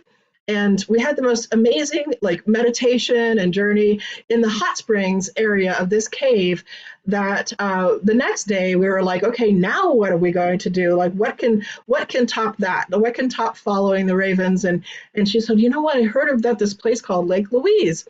And it's supposed to be a place where there's this strong, powerful connection to Archangel Michael." And I don't even know where she heard it from. Perhaps she heard it from, maybe back then it was Elizabeth Clare Prophet. She didn't even mention to me where she'd heard about that. I was like, well, I love Archangel Michael. I felt a lifelong connection to him. Because of being raised, and my grandmother, as I said, my great grandmother that raised me was a Roman Catholic, and being raised in the Catholic Church until the age of 18 when I moved on into all the other traditions of the world that I studied. So, I was like, sure, let's do it. And we had this incredible drive through the mountains. It is just special in and of itself. So many special memories. But one of the special memories of driving through the mountains to just get to Lake Louise was that every few miles we would see a gray wolf on the side of the road. I'm like, oh, look, a gray wolf sitting on the side of the road. And then a few miles later, another gray wolf sitting on the side of the road. And a few miles later, another gray wolf sitting on the side of the road. And we were waylaid at one point by a very large group of great horned rams that just decided they were going to block the road for a little while. And so we sat and watched them until they decided to move on, because nothing anybody said or did, even honking a horn for some of the people that were getting impatient, wouldn't move them. So they eventually moved on, and we continued on, and we saw a few miles down the road another gray wolf that was sitting on the side of the road. And it wasn't standing, it was always sitting. And I was like, at first I thought it was a different wolf. I was like, wow, there must be a lot of wolves in through here. And then I started to realize it could be, it could be the same wolf. This wolf looks the same. It could be the same wolf. So we were just like thinking it was a wonderful synchronicity. We weren't making anything out of it. It was just like a beautiful synchronicity and sign that we were receiving that we were headed in the right direction. We get to Lake Louise much later than we thought. And it was dark by the time we got there, but it was full moon. And so we said, oh, it's full moon. We only had the ability to stay that one night before I had to fly back out. Let's take advantage of this beautiful weather. Or maybe we had to go back to Banff first. Yeah, we had to go back to Banff first, I think. Let's take advantage of this, not beautiful weather, beautiful moonlight, not the weather. Weather was freezing. Let's take advantage of this beautiful moonlight, and let's go out on the trail. Believe me, I was much more what's the word, adventurous and risk-taking back in those days. And so I was just like, sure, let's go. We walked out, so this is facing there. We walked out to the right-hand side of the lake, and it was snow. We were tracing through the snow, but it was really well lit by the full moon light. I think we might have had small flashlight or something like that. We definitely were not well prepared. Let's put it that way. We were not well prepared to be out in the middle of this wilderness forest at night. And now when I think back of it, I was like, what were we thinking? Well, what we were thinking was to go out there and to channel and connect with the powerful sacred energy of Archangel Michael and of this lake. And we get out there and we stop at this place, and then we turn around, and then right literally in front of us, within arm's distance away from us, was a ledge, and there was a white gray wolf. It was most likely a gray wolf, but very whitish face, very whitish in color. And it was like literally arm's distance away from us on this little ledge. And we backed away slowly, and we realized if it wanted to hurt us, it could have hurt us. But we still decided we wanted to put distance between us and it. And it just showed no interest in, it was looking right at us. It was staring right at us, just like every single time we saw the wolf on the road. And it continued to watch us. We continued to watch it, and we just got farther and farther away from it until we were out of sight of it. I wanted to be out of sight of it because when I do the channeling work that I do, I'm a deep trance medium. I go into a deep trance state. In fact, during the next time, the one that we're going to do in early July, actually, at the end of it'll be the next one, or it'll be at the end of this month or early July, but most likely early July we'll do another one of these webinars, and we'll go on to different topics. And I want to actually do some angelic transmission with Archangel Michael for the public around this too, because I get very strongly the message from him that he wants some of these stories to be known, and that he wants some of this information to become more well known, that he wants this he doesn't want it to become so well known that it's just inundated, but he does want true spiritual seekers to have more information about it. So anyway, we sat down in the snow. There was no other place to sit. There was no rocks.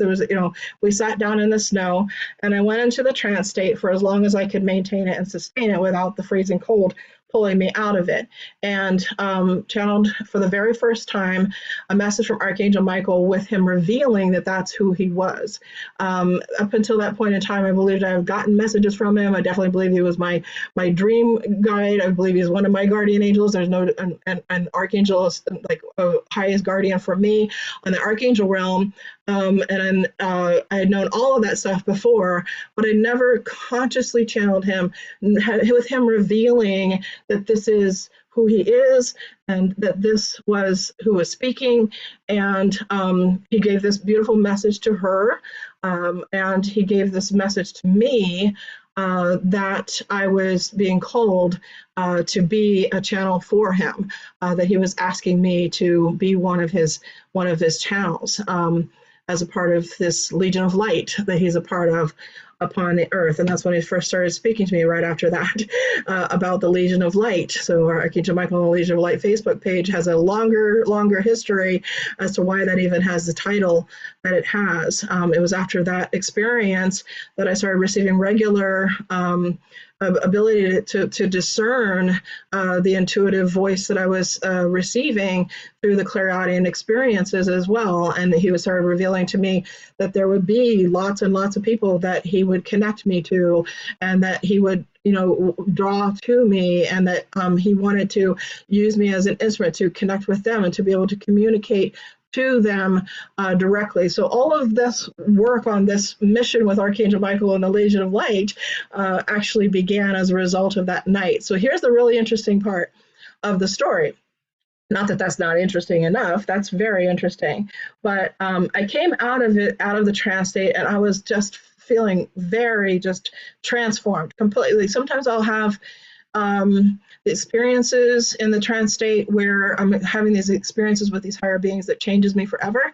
And it felt like it was one of those experiences that just changed me forever. And I was in a deep state of just awe and wonder, which a place like this puts you in anyway. And then when you're working with a higher being like Archangel Michael, it can really put you in a state of awe and wonder. And I opened my eyes, and I noticed that she didn't have her eyes closed, that she wasn't in meditation, and that she was looking behind me, and I turned to look behind me to see what she was looking at, and there was the white wolf, or the gray white wolf. This is not a picture of him. I just found a picture that I thought looked similar, although there was more gray in the body, but the face, the front of the body seemed very much along that coloring. And of course, I chose that picture too because it reminds me of the snow we were in. It wasn't snowing, but it reminds me of the snow that we were in. And that wolf, she said, I said, so it was just sitting there staring right at us. It was maybe a few yards behind me. And I said, how long has it been there? And she said, it's been there the whole time you were channeling. And I was like, oh, what?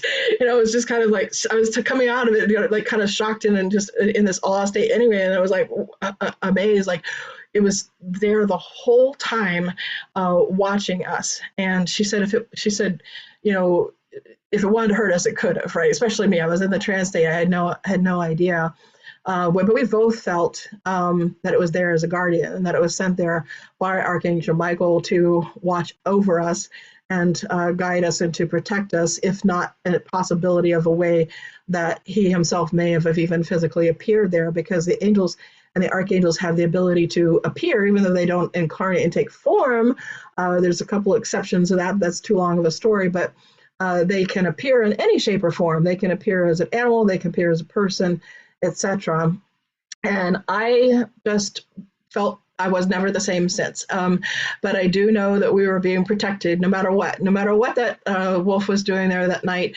Because even with Phillip and I, when we've been studying and researching what are the animal wildlife that is in Banff National Park and that frequents the area around Lake Louise, we were learning all of these things. We were like going, wow, no wonder there Archangel Michael either appeared or sent the wolf, one or the other to protect us out there in the middle of the night on that cold winter's night. But actually, we didn't leave immediately the next day. We did go to the gondola ride the next day. And it was when I was in the gondola that I could see this heart connection that was happening. I had a clairvoyant image of this heart connection of heaven and earth that I think starts to become visible a little bit here in this picture, but it was energy that I was seeing. I was seeing Archangel Michael. I was seeing the etheric temple over Mount Temple, and I was seeing Archangel Michael, like in this picture, over, although he was higher. I was getting an imagery of him over, not quite this, style. Obviously, it was realistic looking, much more realistic than that image shows us. But that he was over that area, and he was connecting. He was serving as his heart chakra to connect, like kind of just be an instrument, like the channel himself, like just to be the instrument for that heart of heaven to connect through his heart into the heart of the earth. And one of the heart chakras of the earth. And then that's when it became evident, and he started speaking to me about it being one of the heart chakras of the earth that's connected to his heart, where he anchors and connects his heart to the heart of the earth, but also where he serves as this instrument for the heart of heaven to serve through his heart directly through to the heart of the earth.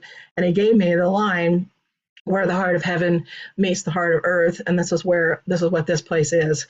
And it's a very, very powerful place for healing, like the ancients, indigenous people knew, especially heart opening, heart healing, transformation. Healing doesn't just necessarily mean physical.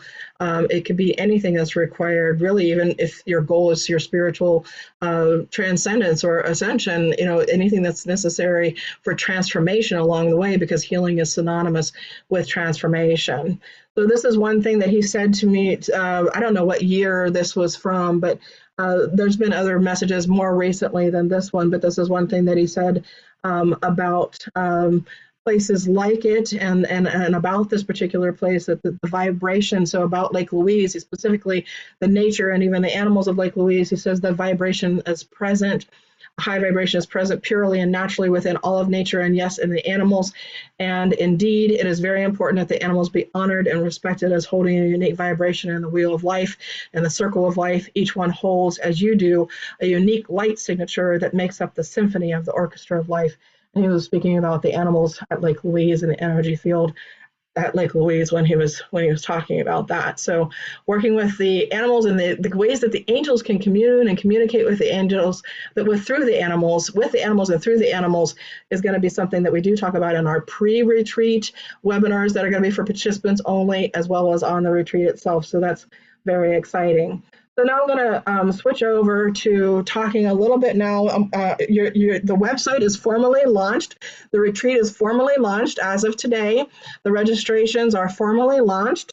Been waiting for this first webinar to launch everything, and also as just the deadline that I needed to get it all done. I still am going to put up a little bit more on the website about what some of the pilgrimage, not the pilgrimage, the Heart Wide Open program itself is going to entail.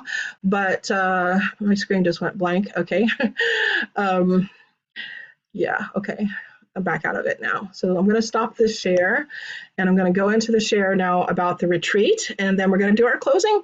We'll take some questions. Philip, if you want to quickly let me know if there's any questions while I'm trying to pull that up, and if there's anything anybody's asking about, or just kind of go into the chat there and see. And if you want to ask anything before we get into this, I have to pull up a different share screen now, and Philip, you can let us know what's in there, what's in the chat.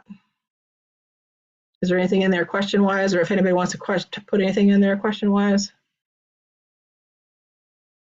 I'm going to pull up a different share screen. You got to unmute yourself, Philip. Philip, you got to unmute. Okay. All right. No, just some comments about how beautiful and magical, one of the most beautiful and magical places I've visited. That's from Nancy Lynn. I think that's probably about Mont Saint Michel, but I'm not sure. Maybe about one of the other places. And then saw on Facebook the other day, incredibly cool. So not sure what those comments are about, but if anyone has any questions for Ana? You can go ahead, and they can be about anything, not even the retreat, just anything we've been talking about. You can type them into the chat while I'm sharing this. So this is the new website that's now officially launched. I was giving people sneak peeks at it before. The registration page is now up. The itinerary page is now up. There's still some more I'm going to put up about the Heart Wide Open program, which is a part of the itinerary, which includes all of the workshops I'm going to be doing, and the ceremonies and the meditations and things like that. And it includes the pre-retreat webinars that are for participants. So we're doing these public ones, right? This one is a public one, and then there's going to be one more public one we're thinking is going to be like around July that I've been mentioning. But then there's pre-retreat for those who register only, right? Webinars where we go much deeper into especially the things that we're going to be talking about regarding the heart of heaven and the heart of earth, and the portal of our hearts, how the heart chakra itself is a portal, and how through connecting ourselves to that portal, we're going to be able to, in that portal, like reach even higher states. I tell you what it did for me is open up a much more profound relationship with Archangel Michael, a much more profound relationship with the earth. It really opened up my clairvoyance more. It opened up my channel ability more. Just that one short little one-night stay at Lake Louise and at Chateau Lake Louise. That's how powerful it was for me. So. And we're going to be staying 4 nights, so 5 days, 4 nights in the luxury and deep nature nourishment for body, mind, heart, and soul at Mystical Lake Louise and Mount Temple, the place where the heart of heaven meets the heart of the earth. So I invite you to go to mysticallake-louise.com and to now I forgot to move this today. This will be disappeared because the registration is open. It's up here at the top of the page. There's all kinds of stuff for you to look through and browse, and different registration options that are available. There's the flash sale, which begins tonight and goes through June 24th. And that will be the least expensive way to have the 4-night, 5-day, 4-night package, which is the full and complete package. And there's also a discount there for the people who want the program package only. There's the Heart Wide Open program package that's just for the program. You don't want to have any accommodations or anything like that. There's that option as well. But this is the homepage. You'll see some beautiful pictures of the Chateau Fairmont Lake Louise, which is where we will be staying. It is the only place on the shore of the sacred site, like literally the Mount Temple. It's on the, it's literally on the slopes of that, because all of that region and through that basin is connected to it, and it sits on the shore in that whole energy field of Lake Louise, Mount Temple, and the Victoria Glacier. We'll talk more about this next time as well, just some of these different features and characteristics. And it is a award-winning 5-star hotel. It's not a cathedral like we saw on some of those other sacred sites associated with Archangel Michael, but their whole emphasis is on, relaxation, recreation. Recreation is the word recreation, and wellness and healing. And so it's got a profound wellness program. And in addition to our program, access to all of their wellness amenities and their wellness program is going to be available to all the retreat participants. So there's all that Phillip and I are going to be offering, and there's all that the Fairmont Chateau Lake Louise is going to actually be offering everybody as well. And as gorgeous as these pictures are, and they really are just kind of awe-strikingly beautiful in pictures.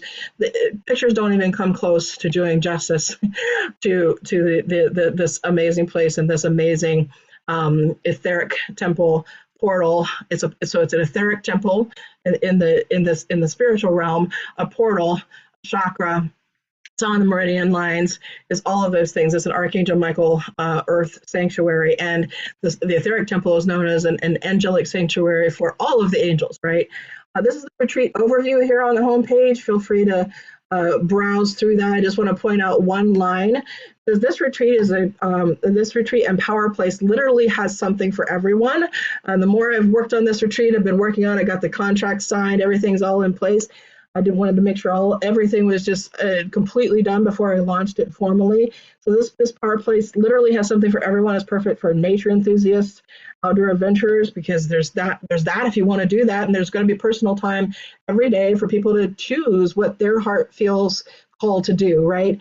It's perfect for wildlife lovers, holistic wellness fans, people like myself. I'm very much a holistic wellness fan. Spiritual seekers, people like myself and Phillip, are deep spiritual seekers of all kinds and at any level. It doesn't even have to be, you could be just new to all of these things, right?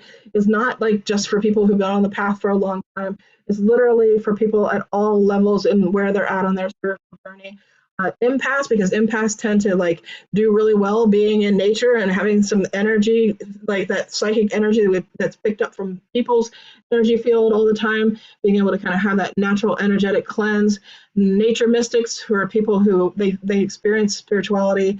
I'm very much a nature mystic as well, that very much like my cathedral, the place where I feel that connection with the divine the strongest is in powerful places of nature where the human energy does not predominate, but the natural energy predominates. And or for those who feel a special heart or soul connection to Archangel Michael, like we've been talking about. And if you are someone who enjoys all of those things combined, then prepare yourself for something transcendental.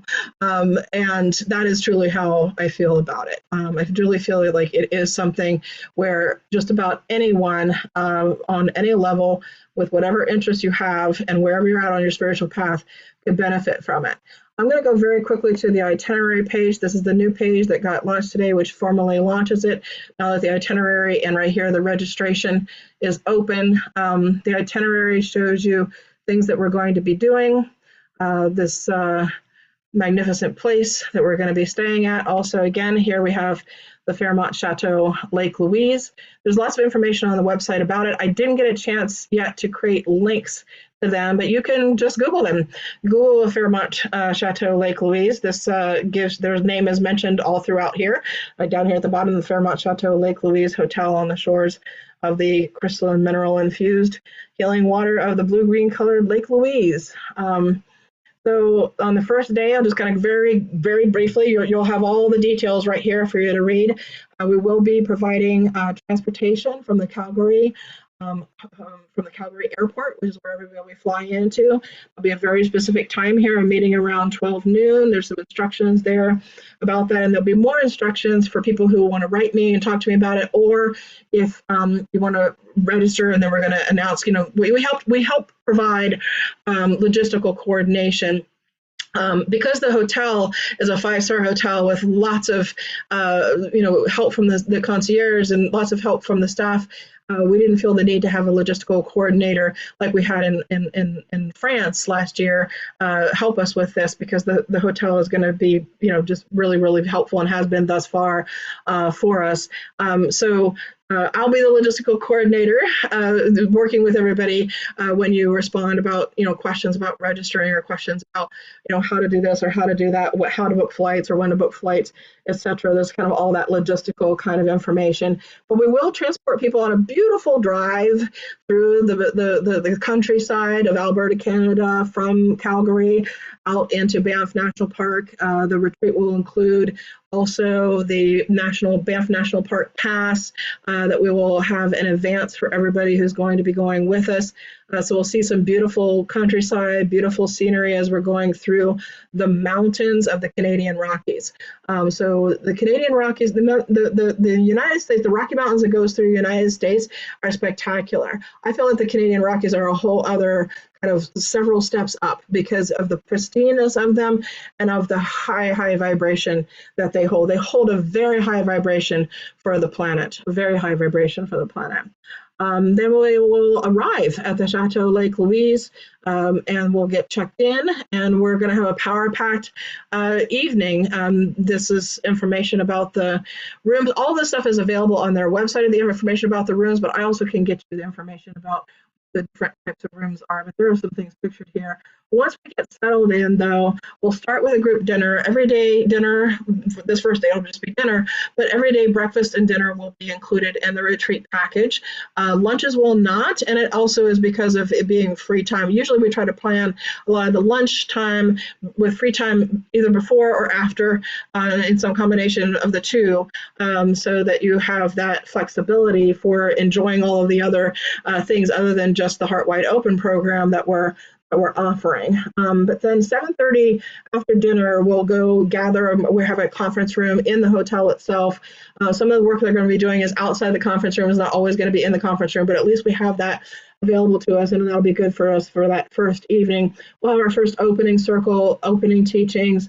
And we'll give everybody additional guidance on, tuning into Archangel Michael, tuning into the vortex, being able to connect, make that connection deeper. We'll do a closing meditation, obviously, for that opening circle, and everybody will get a chance to go and to relax and have the evening free after that. Then we're actually going to get a start, really early start the next day. Just because there's something we want to go do. The gondola ride, I had not just a mystical experience in the forest, I had a mystical experience on the gondola ride, and I thought, well, if I'm having it, maybe other people might too. And in fact, there have been people who've had experiences after I've had them, and I've taken them and facilitated some things. So one of the first things I want to do is kind of give you that big picture of this, just be able to kind of take it all in, right? So be able to kind of take it all in. So after the breakfast, we'll gather around the lake, we'll do some intention setting, we'll do some, this is all part of the Heart Wide Open program, right? The Heart Wide Open program, connecting our heart to the heart of heaven, to the heart of Archangel Michael, to the heart of the angels, to the heart of the earth. We'll do some just, prayer, meditation, intention setting around that right after breakfast, and then we'll go right after that up to, and the ground transportation will be provided, and then the tickets to the gondola will also be provided, and we'll just do that kind of on our own. Like, not everybody can get on as a group, right? The maximum for this group is going to be 10 people to 17 people, with some flexibility for a few that could be added for just the Heart Wide Open program only. The program only part is just the workshops, just the ceremonial stuff, without all of the other things and all the other amenities and all the other things like the park pass and without everything else, right? So let's see here. So after we do the gondola ride, we're going to have some free time. This is a lot of really wonderful what you have as options for activities, including some little bit of free transportation. The hotel has a free shuttle service to Lake Moraine, for example. You can do on any of these days. Lake Moraine is another sacred lake. It's connected to Mount Temple, which is connected to Archangel Michael and the Angels Etheric Temple, right? And so that Mount Temple Lake Lorraine is also magnificent in its beauty and in its high vibration. And it's a 25-minute drive by the shuttle, free jet shuttle. So it's one of the options that you can have. Everything on all of our retreat itinerary is optional. Even if you don't want to come to the workshop, you don't have to, right? So if you want to just come to a few things that we're facilitating and spend the rest of the time, doing some of your own adventuring, that's fine with us too. Nothing is absolutely required for you to participate in. You can come and go as you please. So then Where the Heart of Heaven Meets the Heart of Earth workshop will be that afternoon. We may change things around. This is a tentative working itinerary, but we will provide it. It just may be like, oh, it's raining this day, so we're going to move the gondola to the next day, right? So, or this particular workshop fits better with the next day. This happens sometimes. We'll kind of like shift things around, but this is the workshops that will be provided, but this is what the day is currently scheduled for. And this workshop is going to be, there's all the details there of it. Some of the things that I'm going to do, one of the things is an angelic transmission from Archangel Michael specifically for the group. The group can ask some questions to Archangel Michael as well. They're not personal questions, they're questions for everybody, for everybody's benefit, right? But it's for things that are happening to us. It's always really amazingly beautiful messages that come through during those transmissions, during these groups. And he also has said that he wants to channel these heart codes that are codes, sound codes and sound frequencies, and has guided me to include some of that channeling as well. And then more free time. And then every evening, there's a fire circle that also happens at the hotel. So in addition to taking advantage of all their wellness program and their wellness facilities, such as the pool and the jacuzzi and things like that. We are, and then there's also a eucalyptus steam room that's available. So then we're also able to go to the fire circle. It's not private. Those things are not private. It's not like private for our group, but they are amenities to the hotel, and it's part of their healing and wellness program that they offer there. Then the next morning we'll meet for breakfast again. We'll do dream journaling in the new journal. Phillip is going to, from Mandala Publishing, he'll be able to get a few things for everybody's gift bag. The pilgrimage, the retreat will actually include a nice gift bag for all of the full package participants. And in addition, that gift bag will also include a book on healing trees, because there's this immensely beautiful forest that's all around these mountains and this lake, and it's all covering these mountains and lake area. So that book on healing trees is also a book on the topic of forest bathing as well. So that will be some opportunities to journal. That will be on your gift bag. And then we're going to be doing some work with the crystal bowl, connecting the heart temple of Archangel Michael with the heart of the crystalline matrix of the earth. And we're going to do a special guided participatory circle, meaning everybody is going to be participating in this circle called the Council of All Beings. It's special. We don't get a chance to offer it very much. It's one of those things where we've loved to facilitate it, but we just don't get an opportunity to do so. But it feels like the perfect place to do so. And then that afternoon, after some personal time, so again, there's more free time there around that lunch period, Phillip will lead a guided hike and mindfulness walk. So it's mindful. It's not like a huffing and puffing kind of hike, not a fast workout kind of hike. It'll be more of a mindfulness pace. So it's like a meditation pace out around the beautiful trail that goes around the lake. And of course, there's pictures of some of these things. And of course, watching for wildlife encounters all along the way, which we could have so many opportunities for the angels to interact and connect with us through wildlife encounters. And this particular night, as of right now, unless the right weather changes it or something along that line, is the night that I'm planning on, at least one night I'll be planning on going out to the fire circle with everybody and doing some sharing and some storytelling and things along that line when I'm there. And then this is the day of the 11th, and we will be there for the special experience of a private sunrise ceremony out on the lake. So we're going to rent these canoes, even if we don't use them all. We will have, well, unless it ends up being a very small group, which I doubt it. I actually anticipate this most likely to be sold out, is what it's kind of been showing to me, but we'll see. It always is whoever is meant to be. I always feel like Archangel Michael calls people. And if you're feeling like, somehow there's something that's meant to be there for the portals and the activation that's happening there, the opening of your heart, the activation of your heart chakra connecting and expanding deeper, because that's one of the things that happens there for sure, is your heart chakra opening, expanding deeper, whether it's for your personal spiritual ascension and being able to kind of connect even, deeper into grounding and higher into the higher realms of consciousness, and the higher connections with the angels.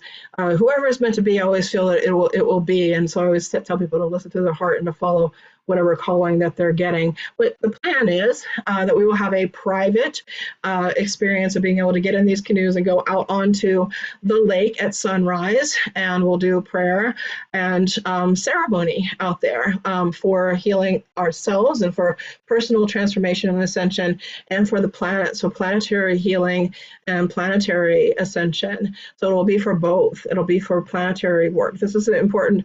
Actually, it's very important. Archangel Michael's been calling me to make sure that I'm always including planetary healing. In fact, it feels like, okay, this is like some of the most important work sometimes that like I said earlier, being called to do is to do some planetary healing at these vortex centers, this heart center especially. And then the afternoon workshop this day will be also, let's see, I don't know what all is here. Oh, it's going to include a journey. Journey into the Sacred Heart is never the same twice. Even if you've been with me a few times that I've led it, I usually lead it on retreats. Even if you've been with me, it's never exactly the same twice. And there's always new things that adapt and evolve and get brought into it. Is something that I channeled for Archangel Michael back in 2012, around the time of the great shift of the ages that we went through, and that started, I should say, we're still going through it. That started in 2012. So I'll be leading that journey into the Sacred Heart journey. And then I'll be doing another transmission of Archangel Michael that day. And this is all with free time mixed in, and this after the ceremony out on the lake. And then on day 5, we'll have breakfast, and then we'll all get back into our group transportation to go back to the airport. And there'll be some specific instructions about that. But again, it won't be too early that we make it back to the airport. So anyway, we can talk about that logistical stuff for anybody who's interested. This is a beautiful picture that shows part of the trail. There's a very long trail that goes around the lake, and that's just a part of a trail that goes around. So this is a summary of what's all included. You can read that over here on, this is what's included in our program. And then over here on the right is a summary of some of the amenities. It's nowhere near all the amenities. That's included as a part of just being a full participant and being staying, for those who are staying as full participants at the Fairmont Chateau Lake Louise, including fitness stuff that's even programmed that's streaming into the room. There's streaming of yoga, stretching, mindfulness, breath, mindfulness, exercise, things that help you sleep that's available through streaming into the room. Things in the health club here that's mentioned. And like I said, this isn't even all of the amenities that the hotel offers. So please help yourself now to look through the website. It's pretty much all on here. I have a few more things, like I said, that I want to list as far as what the pre-retreat will include. So I am going to put a few more things in there about what there's the pre-retreat and the post-retreat that we offer. We offer pre-retreat, two webinars for the participants before the retreat, webinars for the participants after the retreat. It's one of the unique things that we offer. Like maybe sometimes somebody will do one before and one afterwards, but we actually try to really help people through all the three stages of preparation and purification, transformation, and reintegration, and make Yeah, sure that let me just add in for a second, just to reinforce that. Can you turn off yours for a second? Okay. Yeah, so as Anna's saying, with our retreats, we're not, we're just not saying, hey, come here and have this beautiful experience. Those are very powerful. I think we've all had some in our life. But the most important part, a lot of times, is the post-retreat and the follow-up, because we've all had very powerful experiences. We've been to retreats before, we've had our own personal experiences. But then how do we take that transformation? How do we take that very powerful connection and harmony that we've gained through a retreat like this and bring it back into the real world, our everyday life? So preparation before the retreat, transformation during the retreat, and reintegration after the retreat. We feel like this is a very authentic way of doing more than just having a great retreat somewhere. It's a way to really honor the people that are coming there, to do something very special and something that can stick with them as we go back. Sometimes we find on a retreat, people will go back and, the family's the same and their friends are the same and their work is the same, which is okay, it's fine, it may be great. But then how do we bring what we've gotten, this special opportunity, privilege that we've had to have a transformation in our life? How do we share it with others? How do we reintegrate and reharmonize with our environment and hopefully move some other people forward? It's not just about ourselves. It's about the people that we care about and making a better world. And I did also want to mention that the place in Mexico that I briefly spoke about, it was a Franciscan monastery. There are 14 monasteries there in that area that are a part of the World Heritage Site. And this particular one, they had built this retreat specifically, the Franciscans, with the intention of a place like a heaven on earth and a New Jerusalem.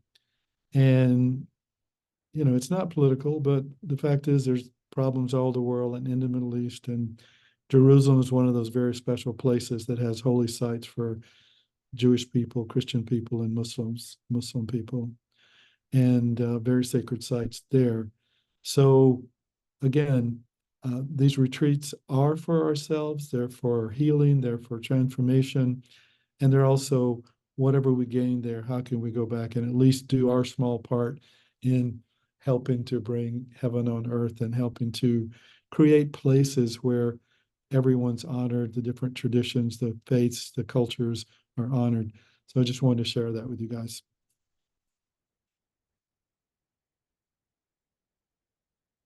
Actually, thank you so much, Philip, for bringing up the heaven on earth. Oh, okay. It seems to be okay. Can you hear me? Okay. Thank you for bringing that, because that's another thing Archangel Michael told me, that where the heart of heaven meets the heart of the earth is a place for doing spiritual work, like we're going to be doing for co-creating the culture of love, or co-creating heaven on earth.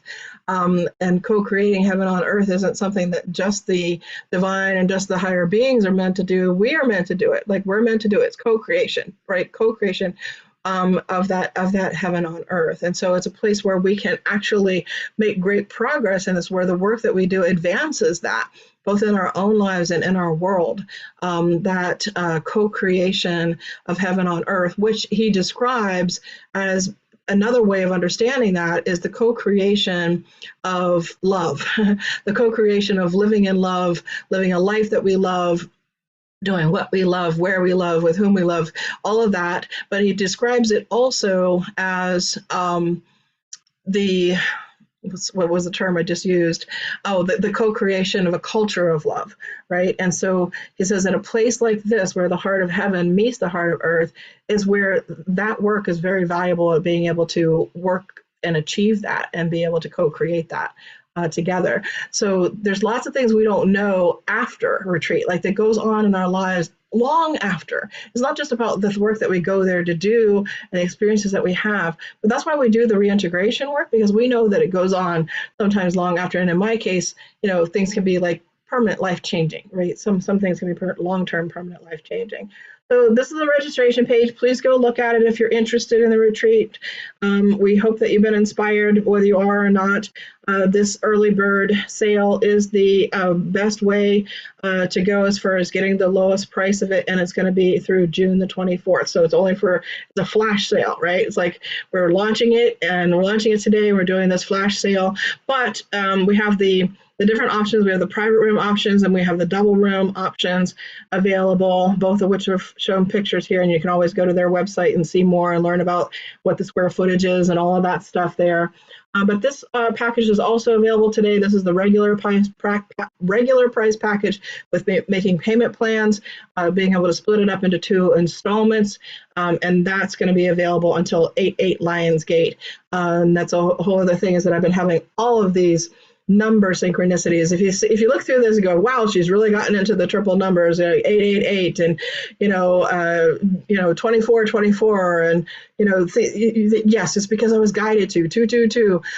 I've been having all these number synchronicities ever since I started working on this. 111, 1111. In fact, the address of the Fairmont Lake Louise Fairmont Chateau Lake Louise of that hotel, the address is 111, right? So I've just been having synchronicity after synchronicity after synchronicity with the numbers very significantly in working with this retreat. So I was like, okay, well, that's what I'm gonna do. I'm being guided. So, all right, so we're gonna close now, and I'm going to end this share screen, and we're gonna close with just a heart centering meditation and invocation of Archangel Michael, so that you can make your personal connection with him wherever you go. Because whether you go to a sacred site associated with Archangel Michael or not, whether you ever go to one of his earth sanctuaries or celestial temples, or anything like that, right? Whether you ever go to, you always have the ability to tune in and connect with him wherever you are, and to have that heart connection within yourself. So we're just going to close. We're going to sit back, and we're going to close our eyes.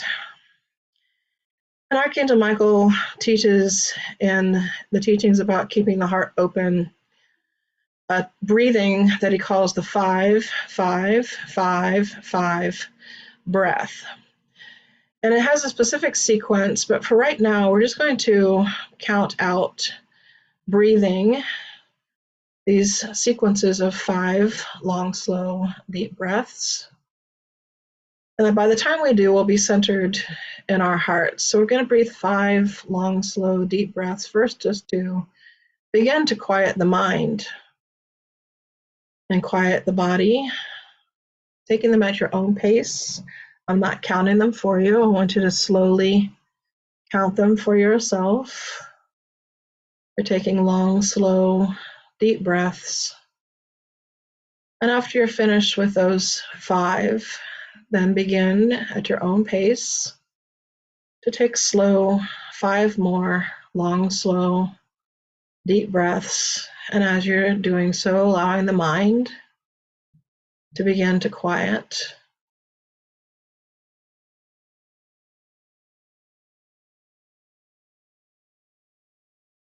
Slow and deep breaths. And when you're finished, going at your own pace, no rush, counting them out for yourself, you'll do another 5 long, slow, deep breaths.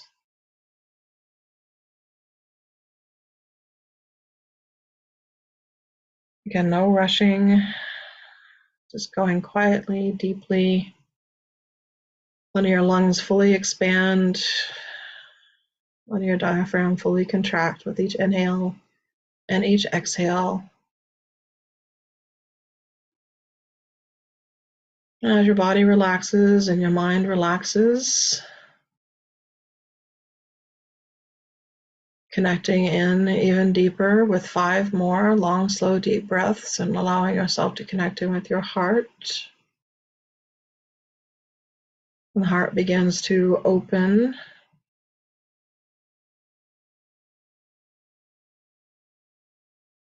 Again, going at your own pace, deep inhales, fully expanding the lungs, and exhale, fully contracting the diaphragm, emptying the lungs. Just going at your own pace until you've completed all 5 of those.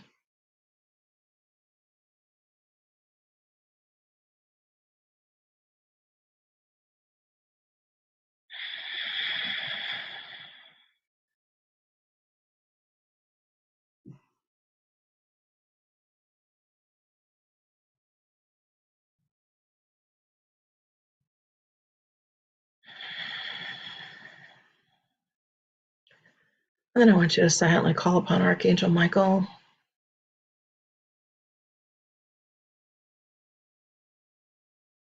and ask him to connect directly with your heart.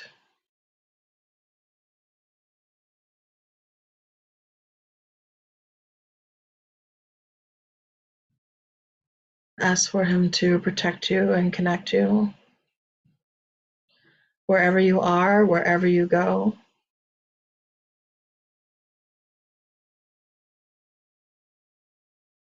Ask him to guide and direct you wherever you are, wherever you go.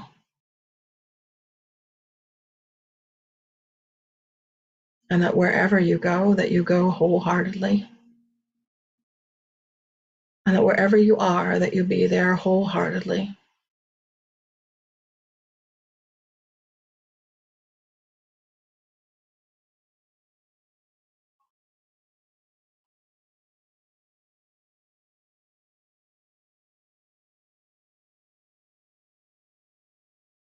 And then we'll finish the meditation with the chant of Michael's name, knowing that the name itself has the name of the divine in it. And that when we are singing it, when we are chanting it, we are not only invoking Archangel Michael's presence into our lives, into our hearts, into our field of energy, but we are calling upon the divine energy and all that is like unto God.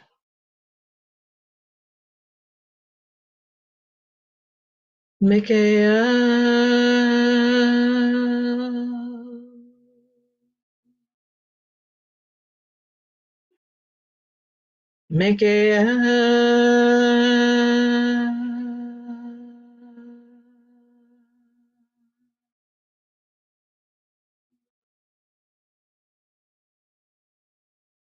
Michael,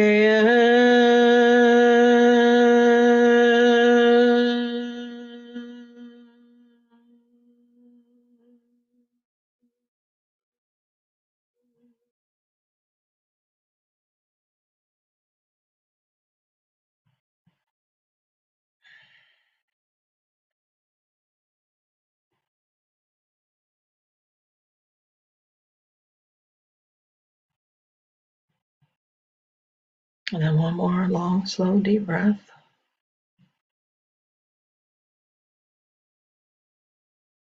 Feeling Archangel Michael's presence around us and with us, we slowly open our eyes and bring ourselves up out of the meditation.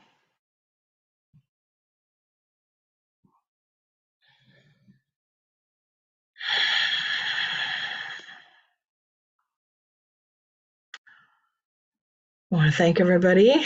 I know we went over the time. We always put too many slides, but it's wonderful, fun topics. But we'll see. Let me see. I haven't had a chance to look at the chat at all. If there's anybody that wants to make any comments or ask any questions, now is a good opportunity to do so. And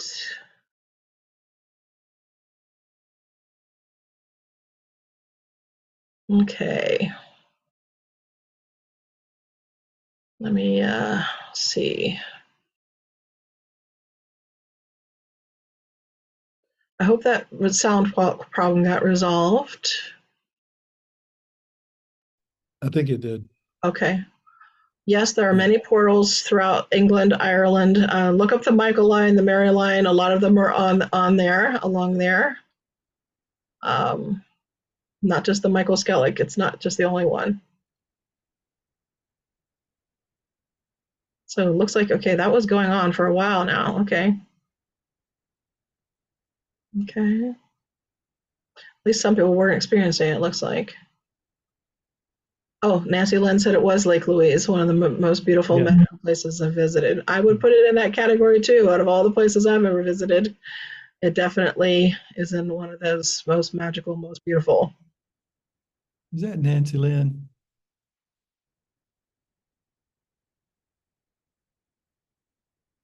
Thank you, Kathy. Appreciate it. Thank you all. Oh, you're welcome. Didn't get any questions, but okay, lots of gratitude, which we feel too. So thank you so much, everybody. Blessings. Let us know if you have any questions. Take care. Bye bye. Thank you. Bye. Oh, wait, there's one more new message. One more new one there. Oh, another thank you. Take care.